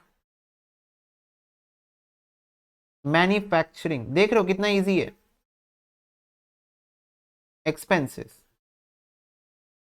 तो देखो मैन्युफैक्चरिंग एक्सपेंसेस के लिए क्या बोला है क्वेश्चन ने? Manufacturing expenses will rise in proportion to the combined cost of material and wages. तो जो मटेरियल और वेजेस की कंबाइंड कॉस्ट है उस प्रपोर्शन में बढ़ेगा। इसका मतलब मैं आपको समझाता हूं, ऐसे समझो कि देखो old cost, new cost of material and wages. तो मटेरियल की ओल्ड कॉस्ट थी 80, वेजेस की थी 120, इसकी न्यू कॉस्ट हो गई 96, इसकी होगी 126। तो हाँ, तो ये हो जाएगा 200 और ये हो जाएगा 96 प्लस 126, ये हो जाएगा 222। तो देखो किस प्रपोर्शन से बढ़ रही है? 200 से 222 हो गया। 200 से कितना हो गया? 222। तो हमको यही बोल रहा है कि कंबाइंड कॉस्ट ले लो मटेरियल वेजेस की और उस प्रपोर्शन से बढ़ा दो मैन्युफैक्चरिंग एक्सपेंस को। तो मैन्युफैक्चरिंग एक्सपेंसेस कितना है? 50,000 है। या फिर अगर आप चाहो तो ऐसे भी कर सकते हो, परसेंटेज ऑफ इंक्रीज भी निकाल सकते हो, जो कि हो जाएगा 22 रुपीज बढ़ा है 200 पे। तो ये कितना आ जाएगा? 22 डिवाइडेड बाय 200%, ये आ जाएगा बेटा 11%। तो आप ऐसे भी चाहो तो निकाल सकते हो 11%, ठीक है। यस, तो अब हम लोग करते हैं मैन्युफैक्चरिंग पर यूनिट कॉस्ट। 50,000 रुपए मैन्युफैक्चरिंग एक्सपेंस मैंने 1000 यूनिट के ऊपर किया, तो 50 रुपए था। प्लस करो इंक्रीमेंट, इंक्रीमेंट हो जाएगा 11% से। जैसे पहले किए ना वैसे ही कर सकते हैं, कोई दिक्कत नहीं है। तो 5.5 तो ये हो जाएगा मेरा 55.5 रुपीज। ठीक है, 55.5 ये हो जाएगा। दूसरा तरीका क्या है, दूसरा जो नॉर्मल तरीका, अपना नॉर्मल तरीका ये देखो, मैं यहाँ लिख देता हूँ। इन टोटलिटी जो अपन बढ़ाते हैं वैसे भी कर सकते हैं, जैसे मैं तुम लोग को ये बताया ना, ये देखो ये बताया ना, ऐसे भी कर सकते हो, ऐसे भी कर सकते हो। तो अभी हमने ऐसे किया, सॉरी अभी हमने ऐसे किया, पर अब हम ऐसे करके देखते हैं। ठीक है, जो इन टोटलिटी वाला सीन होता है अपना, क्योंकि दोनों तरीके से कर सकते हैं, बस अपने को कॉमन सेंस यूज करना है कि कर तो सेम ही चीज रहे हैं। कर क्या सकते हैं, 50,000 मेरी कॉस्ट है, 1000 के ऊपर इनकर हुई थी, तो 1200 के ऊपर कितना, 50,000 डिवाइडेड बाय 1000 इंटू 1200, तो हो जाएगा बेटा 60,000। 60,000 आ रहा है क्या, हाँ भैया 60,000 आ रहा है, बिल्कुल आ रहा है। अब ये जो 60,000 आ रहा है, इसको हमको अब इंक्रीज कर देना है in the proportion of this, in the proportion of this. तो देखो ये 60,000 200 से डिवाइड और 222 से मल्टीप्लाई, तो 60,000 divide by 200 into 200, 60,000 divided by 200 into 222, तो ये हो जाएगा बेटा 66,600। ये मैंने प्रपोर्शन से बढ़ाया। एक ये कर सकते हो, एक ऑप्शन आपके पास ये है, दूसरा ऑप्शन आपके पास ये है कि ये 60,000 को आप सीधा इंक्रीज कर दो 11% से, तो 60,000 प्लस 11%, तो ये हो जाएगा 66,600। ये हो गया आपके पास दूसरा ऑप्शन। तो बेसिकली मैंने आपको टोटल 3 ऑप्शन बताए सेम चीज को करने के, सेम चीज को करने के मैन्युफैक्चरिंग के 3 तरीके बताए हैं। तीनों में से जो आपको लगता है कि आपको ज्यादा सूटेबल समझ में आ रहा है, आप वो कर सकते हो। वैसे तो तीनों एक ही बात है, बस कभी कान इधर से पकड़ रहे हैं, कभी इधर से पकड़ रहे हैं, और कभी इधर से पकड़ रहे हैं। 3 जगह से पकड़ना सीखा है कान, जैसे तुमको पकड़ना है वैसे पकड़ो। ओके भैया, आ रही बात समझ में, यस। चलो अब एक एक करके हम यहाँ पर लिखते हैं। बाकी सब सेम रहने वाला है ना, इसीलिए इस पे फिर हम लोग को चर्चा नहीं करना पड़ेगा। Direct material 1200 into 96, direct labour 1200 into 126, prime cost, factory overheads निकाल चुके हैं, इसको भी करते जाते हैं डायरेक्टली। 1200 इंटू 96,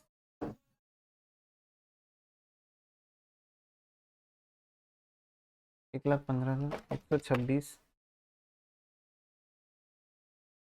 ओहो, देख रहे हो कितना यूनिक सा फिगर आया ये,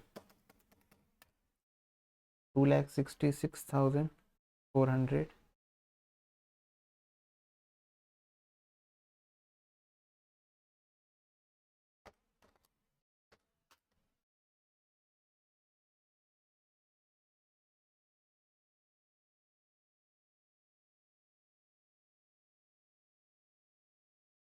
ओके ये हो गया, 10% ऑन सेलिंग प्राइस बोल के रखा है। चलो अब बाकी चीजों पे अपने को डील करना है, तो बाकी चीजें देखो कौन सी है। सैलरी टू ऑफिस स्टाफ है, रेंट रेट्स एंड इंश्योरेंस है, सेलिंग एक्सपेंस है, जनरल एक्सपेंस है, और सेल्स है अपना। अब क्वेश्चन इसके बाद क्या बोल के रखा है देखना, मैन्युफैक्चरिंग एक्सपेंस के बाद क्वेश्चन ने एक लाइन दी है, selling expense per unit will remain same. तो सेलिंग एक्सपेंस पर यूनिट कितना है बच्चों, ये देखो 30,000 डिवाइडेड बाय 1000, तो 30 रुपए। This will remain same on per unit basis. बाकी सारे खर्चे जैसे सैलरी और रेंट हो गया मेरा, या फिर जनरल एक्सपेंस हो गया, this will remain as good as जैसे पहले था। आ रही क्या बात समझ में, यस। तो ये सारे खर्चे हम लोगों को सेम रखने हैं। अब इसके बाद फैक्ट्री कॉस्ट जो हमारा आ गया है, इसके बाद ना हमारा WIP है, ना हमारा फिनिश गुड्स है, ना हमारे वो 5 खर्चे हैं जो हमारे होते हैं। तो हम डायरेक्टली अब जंप कर जाएंगे कहां पर, एडमिन एंड सेलिंग के खर्चे।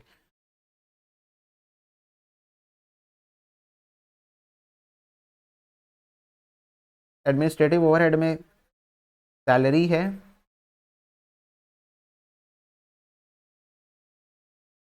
रेंट्स रेट्स एंड इंश्योरेंस है, और मेरे जनरल खर्चे हैं। सब सेम रहेगा, सब सेम रहेगा। 60,000, 10,000, 20,000,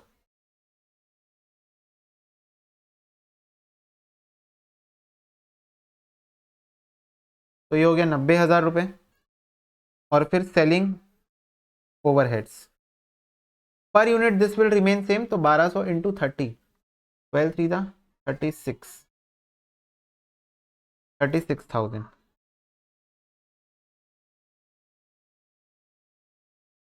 तो हो जाएगा cost of sales 33300 plus 90,000 plus 36,000, तो ये हो जाएगा 4,59,000।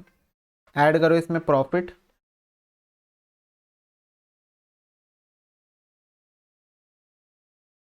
तो फिर हमको मिल जाएगा सेल्स। प्रॉफिट कितना कोट करने बोला है क्वेश्चन, 10% ऑन सेलिंग प्राइस, यानी कि 1/10 ऑफ सेल्स। अब 1/10 ऑफ सेल्स का मतलब क्या होता है बच्चों, 1/10 of sales is as good as 1/9 of cost. तो 1/9 ऑफ कॉस्ट हो जाएगा,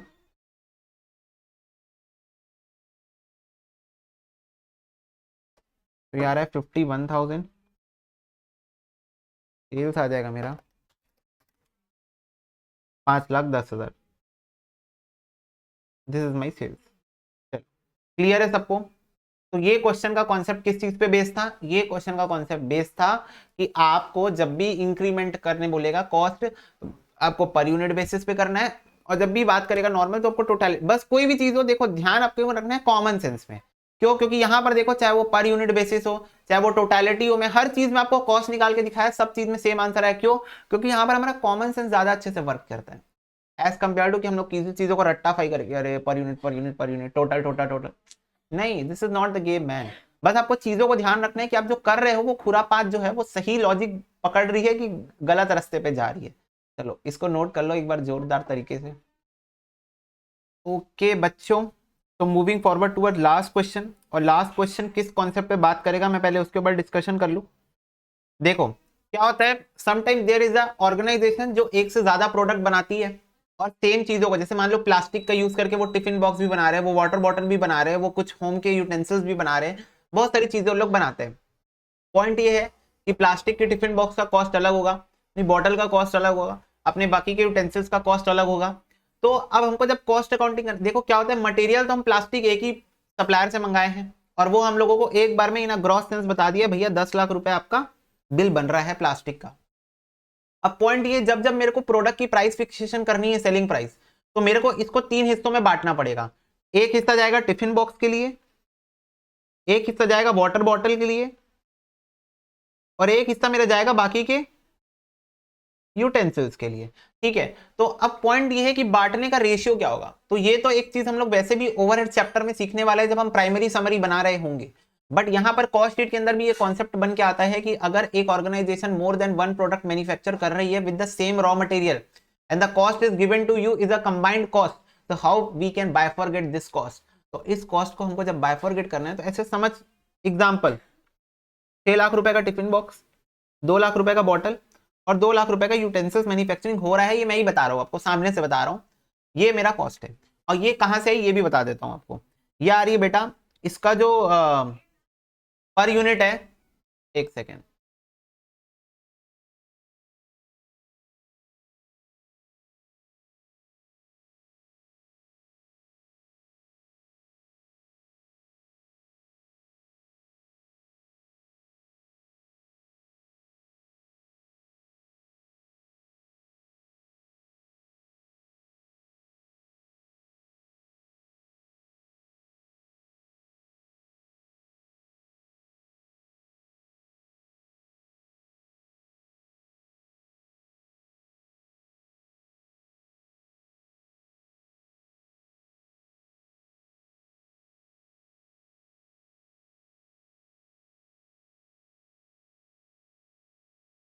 हाँ जी बच्चों देखो, जब आपको क्वेश्चन दिया रहेगा आपको सीधा पकड़ा देगा टोटल कॉस्ट हाथ में, आपको बता देगा कि पर unit cost of this tiffin box bottle और यूटेंसिल क्या है, आपको पकड़ा देगा नंबर ऑफ यूनिट्स मैन्युफैक्चर क्या है। तो अब समझना, अगर आप इस 10 लाख को यूनिट्स के बेसिस पे बस बांटोगे, बस यूनिट्स के बेसिस पे, तो आपका आंसर गलत आएगा।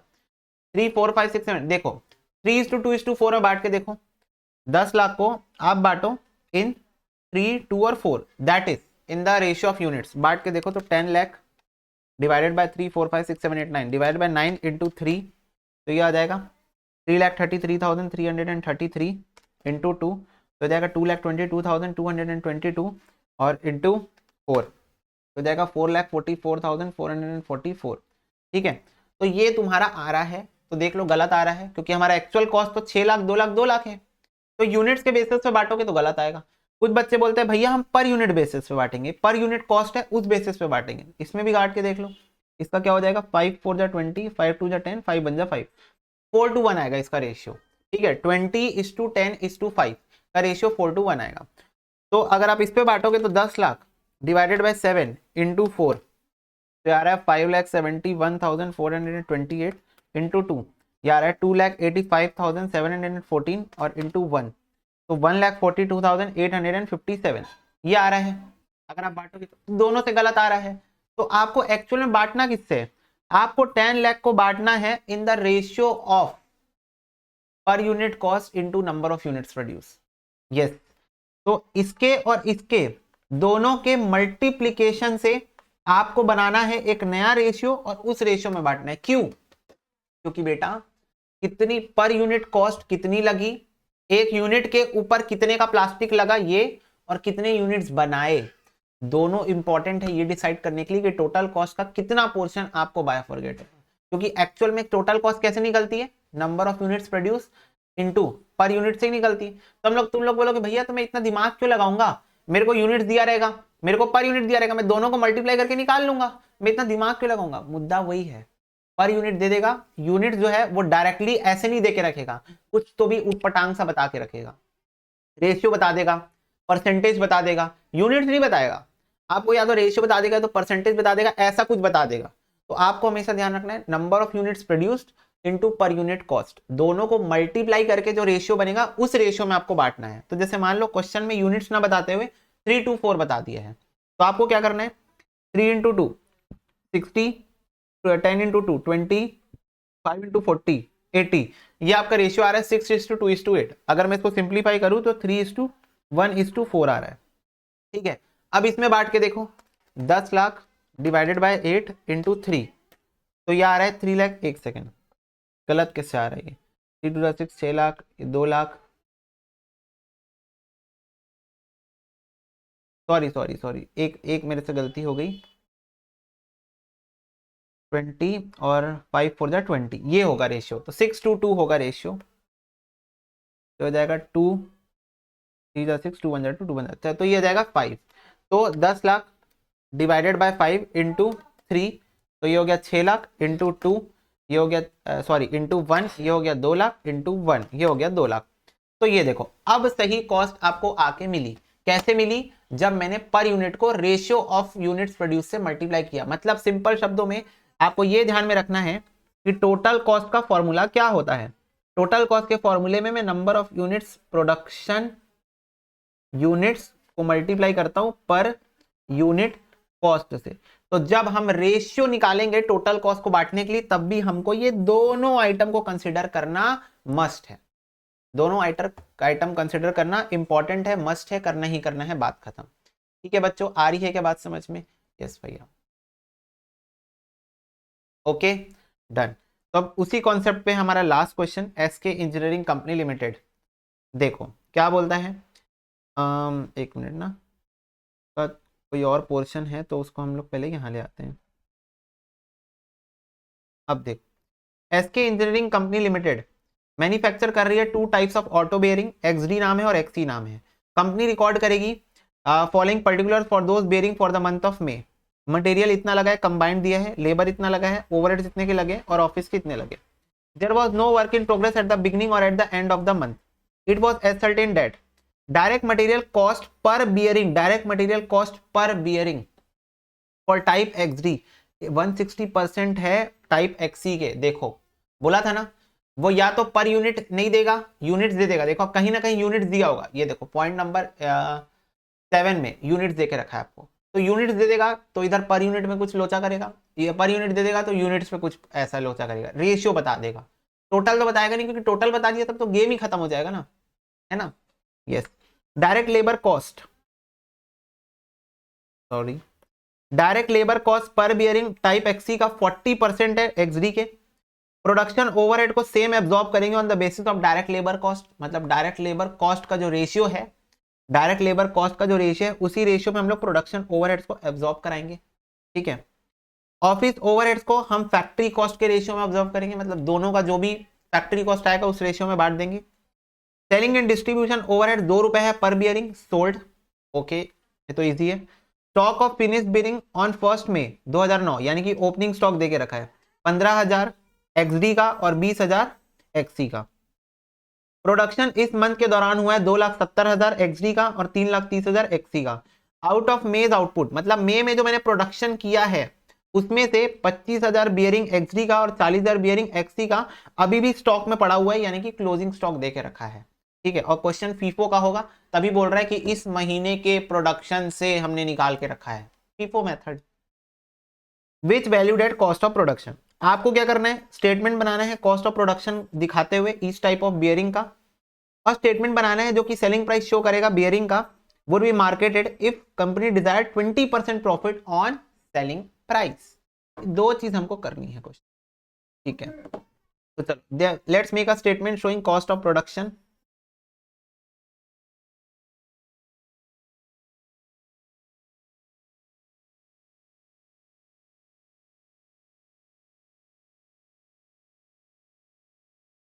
Statement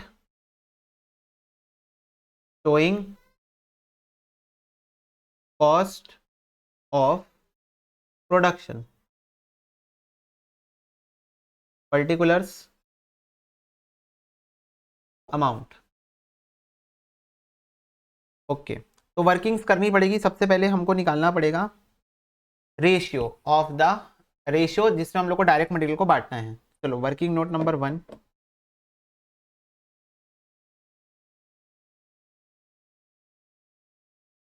calculation of direct material for each product.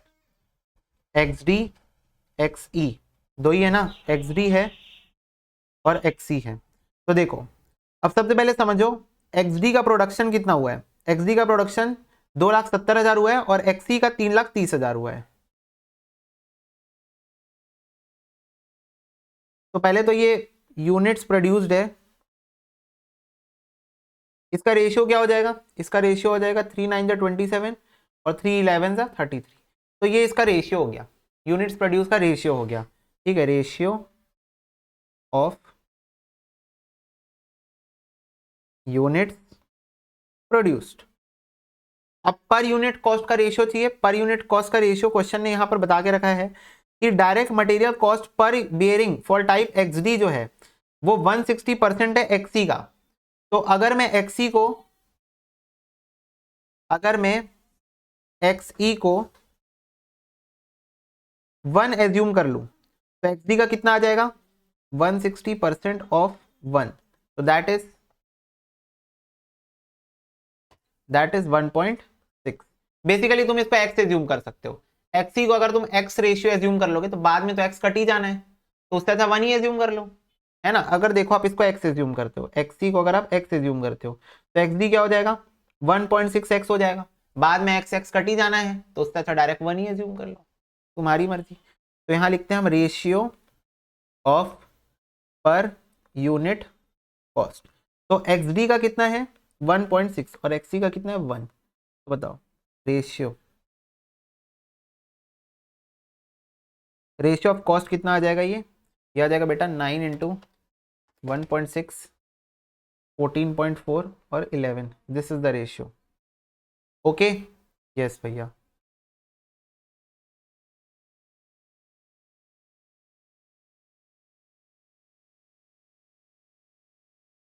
तो ये वर्किंग नोट नंबर 1 में हमने बाइफॉर्केशन का रेशियो निकाल दिया है डायरेक्ट मटेरियल का। चलो वर्किंग नोट नंबर 2,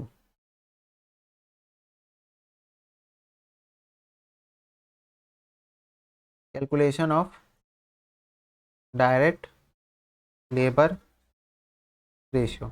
तो डायरेक्ट लेबर का रेशियो निकालने के लिए हम लोग ये वर्किंग नोट बना रहे हैं। तो यहाँ पर सबसे पहले समझो नंबर ऑफ यूनिट्स आपको लेके चलना है, सेम ही लेके चलना है। और ये बोल के रखा है labour cost per bearing XC का। चलो वैसे ही बनाते हैं, पहले XD XC।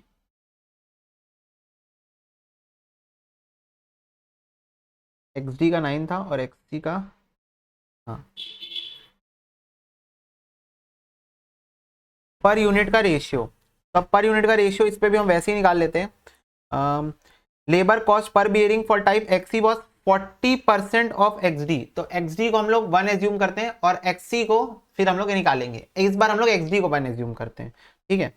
तो एक्सडी को अगर मैं 1 एज्यूम करूं तो एक्सी का कितना आ जाएगा, 40% of 1, so that is 0.4. Again if you want x, तो xd अगर x है तो एक सेकंड है, x ही है ये, तो x e हो जाएगा बेटा 40% of x, that is 0.4x। बात तो वही है ना। तो ये हो जाएगा बेटा 1 और ये हो जाएगा 0.4। तो रेशियो क्या आ जाएगा, रेशियो ऑफ कॉस्ट 9 और ये हो जाएगा 11 इंटू 0.4, 4.4, ठीक है। तो ये हो गया मेरा ratio of cost for direct labour, ठीक है। तो डायरेक्ट लेबर को बांटने के लिए हम ऐसा करेंगे। Working note number 3,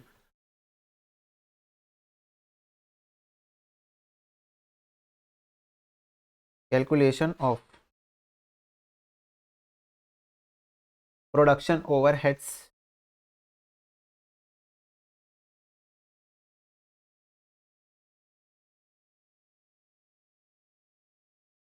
absorption rate. देखो, एक तो तुम एब्जॉर्प्शन रेट निकाल सकते हो, जो कि हम लोग को आगे के चैप्टर में से सीखना ही है, एब्जॉर्प्शन रेट क्या होता है।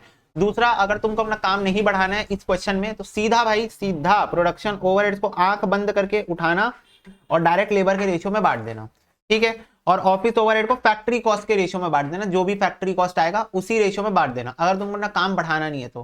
वैसे काम बढ़ाना नहीं है, कॉन्सेप्ट ही है। देखो, प्रोडक्शन ओवरहेड का अपन एब्जॉर्प्शन रेट निकाल सकते हैं। कैसे निकाल सकते हैं, हम डिवाइड करेंगे प्रोडक्शन ओवरहेड्स को लेबर कॉस्ट के साथ और उसका परसेंटेज निकाल लेंगे। तो प्रोडक्शन की ओवरहेड्स मेरी कितनी है, एक बार जरा बताइए।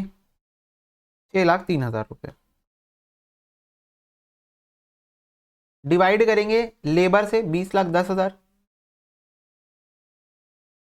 इंटू 100, तो ये मेरी एब्जॉर्प्शन रेट आ जाएगी 6,03,000 डिवाइडेड बाय 20,10,000 परसेंट, तो ये आ रहा है बेटा 30%। तो 30% is my absorption rate for production overheads. अगर चलो हाथ के हाथ हम लोग निकाल लेते हैं एक बार उसका, कहाँ है ऑफिस ओवरहेड का। तो जो भी ऑफिस ओवरहेड है 6,42,300, इसको हम डिवाइड करेंगे फैक्ट्री कॉस्ट से। फैक्ट्री कॉस्ट तो अभी पता ही नहीं है, फैक्ट्री कॉस्ट बोले ना, फैक्ट्री कॉस्ट तो अभी निकलेगी बाद में, तो वो हम लोग निकाल लेंगे। चलो ठीक है, तो ये सब बातें हो गई। अब हम लोग आते हैं कॉस्ट शीट में और हम लोग बनाना चालू करते हैं statement showing cost of production. First चीज, ऐसा 2 कॉलम बनेगा ना, सॉरी 2 कॉलम, एक्स और एक्स।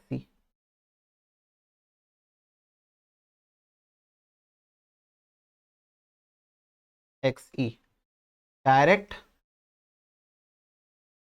Material consumed. तो डायरेक्ट मटेरियल 14.4 प्लस 11, तो 25.4 होता है। तो इस रेशियो में हमको बांटना है 38,10,000 को। इसको तुम लोग चाहो तो कॉस्ट शीट या वर्किंग नोट के अंदर में दिखा सकते हो। तो 38,10,000 इंटू 14.4 11 अपॉन टोटल 25.4, ठीक है। तो 38,10,000 डिवाइडेड बाय 25.4 इंटू 14.4, तो ये हो जाएगा 21,60,000 रुपये इंटू 11, तो ये हो जाएगा 16,50,000 रुपीज, ठीक है। यस भैया। इसके बाद डायरेक्ट लेबर की कॉस्ट। तो डायरेक्ट लेबर का रेशियो क्या है, 9 और 4.4 प्लस 4.4 दैट इज 13.4। तो इसको हम बांटेंगे अब 20,10,000 डिवाइडेड बाय 13.4 इंटू 9, 13,50,000, 4.4 6,60,000। तो अब हमारी निकल के आ जाएगी प्राइम कॉस्ट।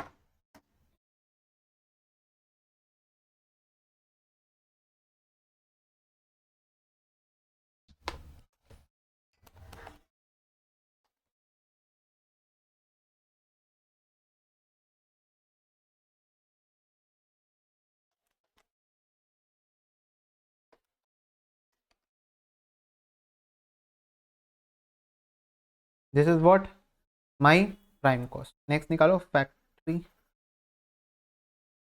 ओवरहेड्स। तो फैक्ट्री ओवरहेड्स 30% है लेबर का, लेबर का 30%। इसका मतलब क्या होता है बच्चों, इसका मतलब ये होता है, इसका मतलब क्या होता है कि प्रोडक्शन ओवरहेड जो है वो 30% है लेबर का, इसका मतलब ये होता है। ठीक है, तो 13,50,000 का आप निकालो अगर 30%, तो ये हो जाएगा 4,05,000 रुपए। और 6,60,000 का अगर आप निकालोगे 30%, तो हो जाएगा 1,98,000 रुपीज। दोनों को टोटल करके देख लो तो आपको वही मिलेगा जो प्रोडक्शन ओवरहेड्स का अमाउंट है।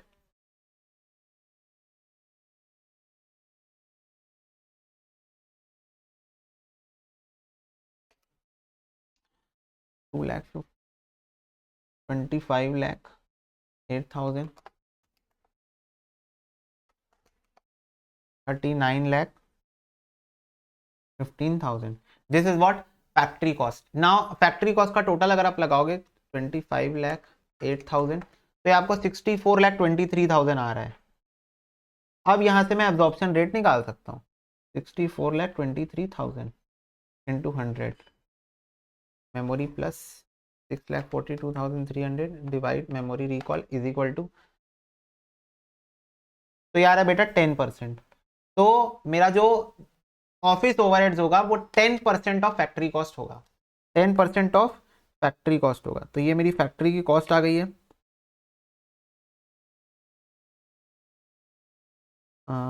फैक्ट्री कॉस्ट के बाद अपना ओपनिंग क्लोजिंग WIP नहीं है, फिनिश गुड्स का ओपनिंग क्लोजिंग स्टॉक हमको क्वेश्चन में दिया हुआ है, तो वो हम लोगों को कंसिडर करना है। तो यहाँ लिखो opening stock of FG, closing stock of FC। Closing stock की वैल्यूएशन करनी पड़ेगी। Working note number 4, valuation of closing stock. कितने है ये कॉस्ट, 39,15,000 XD की, और XC की आई है 25,08,000। इस पे कितना यूनिट्स प्रोड्यूस हुआ है,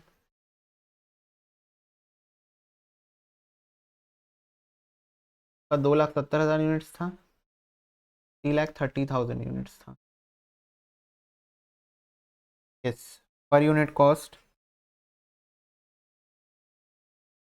39,15,000 डिवाइडेड बाय 2,70,000, तो ये हो जाएगा 14.5।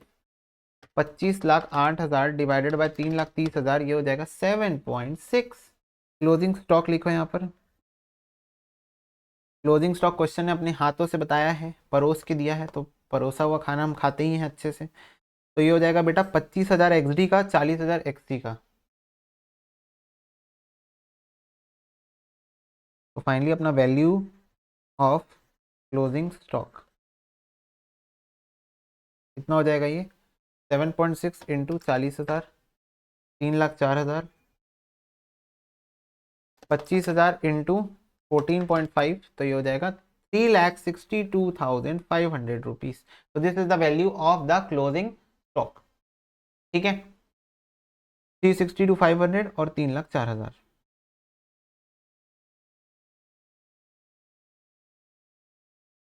अब यहाँ पर आओ, ओपनिंग स्टॉक की वैल्यू यहाँ से उठा के ले चलो।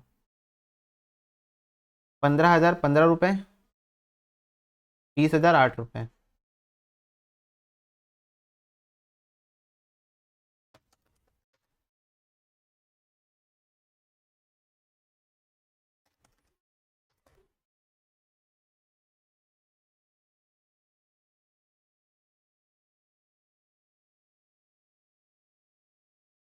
कॉस्ट ऑफ गुड्स सोल्ड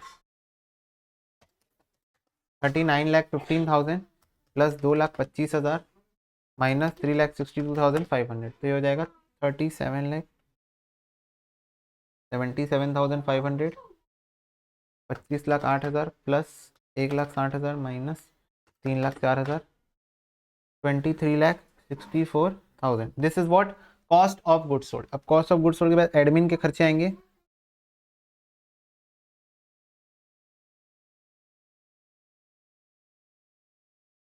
जो कि था 10% of factory cost.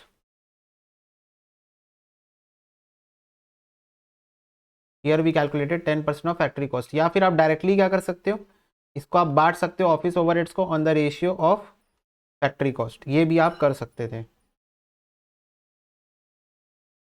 Factory cost ये रही, इसका 10%।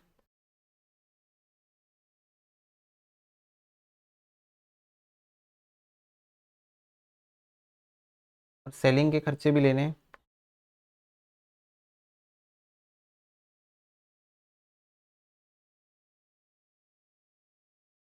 सेलिंग के खर्चे हो जाएंगे आपके 2 रुपये पर bearing.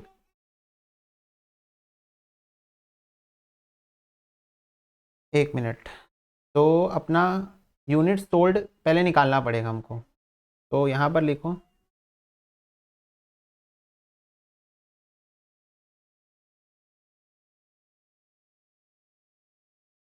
Opening stock plus production less closing stock.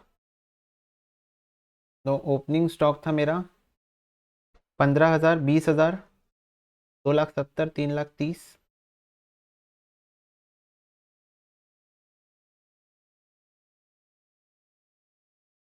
और क्लोजिंग स्टॉक 25,000, 40,000।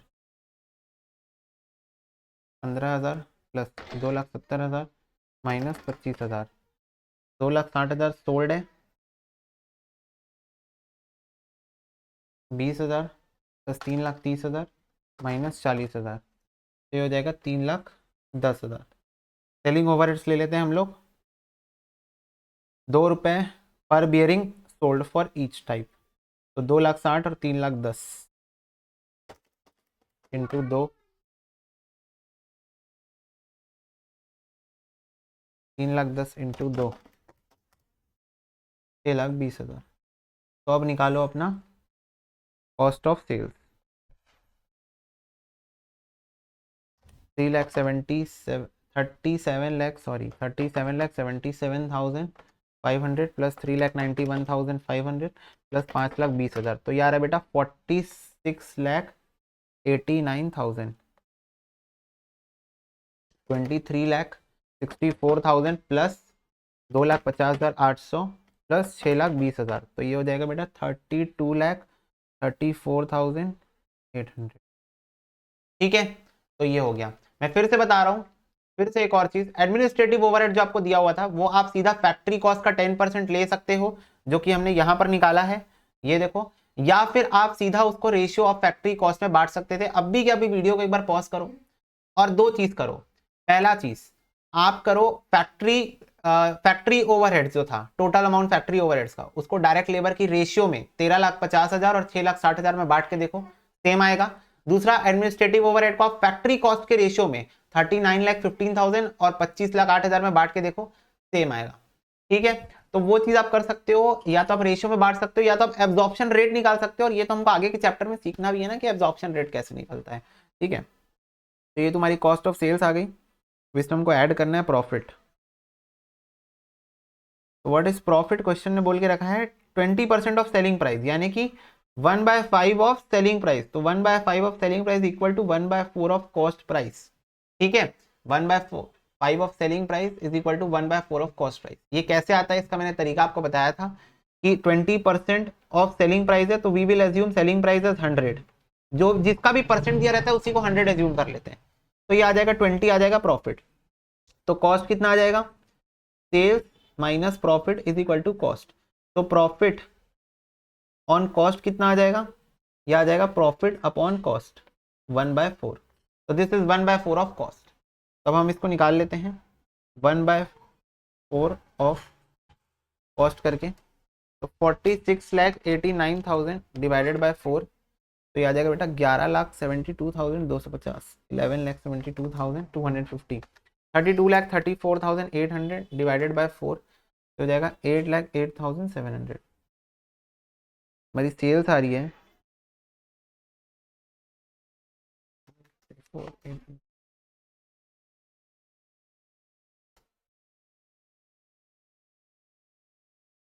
40,43,500, 46,89,000 प्लस 11,72,250, ये आ जाएगा 48,061,250। लो जी, हो गई ये बात समझ में आई? सारी बातें हो गई ना?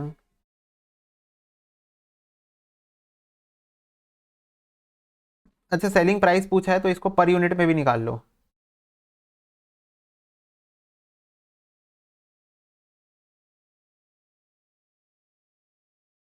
कितना यूनिट्स बेचा है हमने? 2,60,000 और 3,10,000।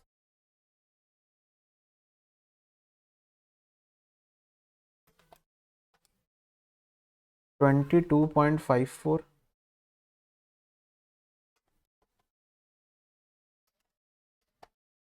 13.04।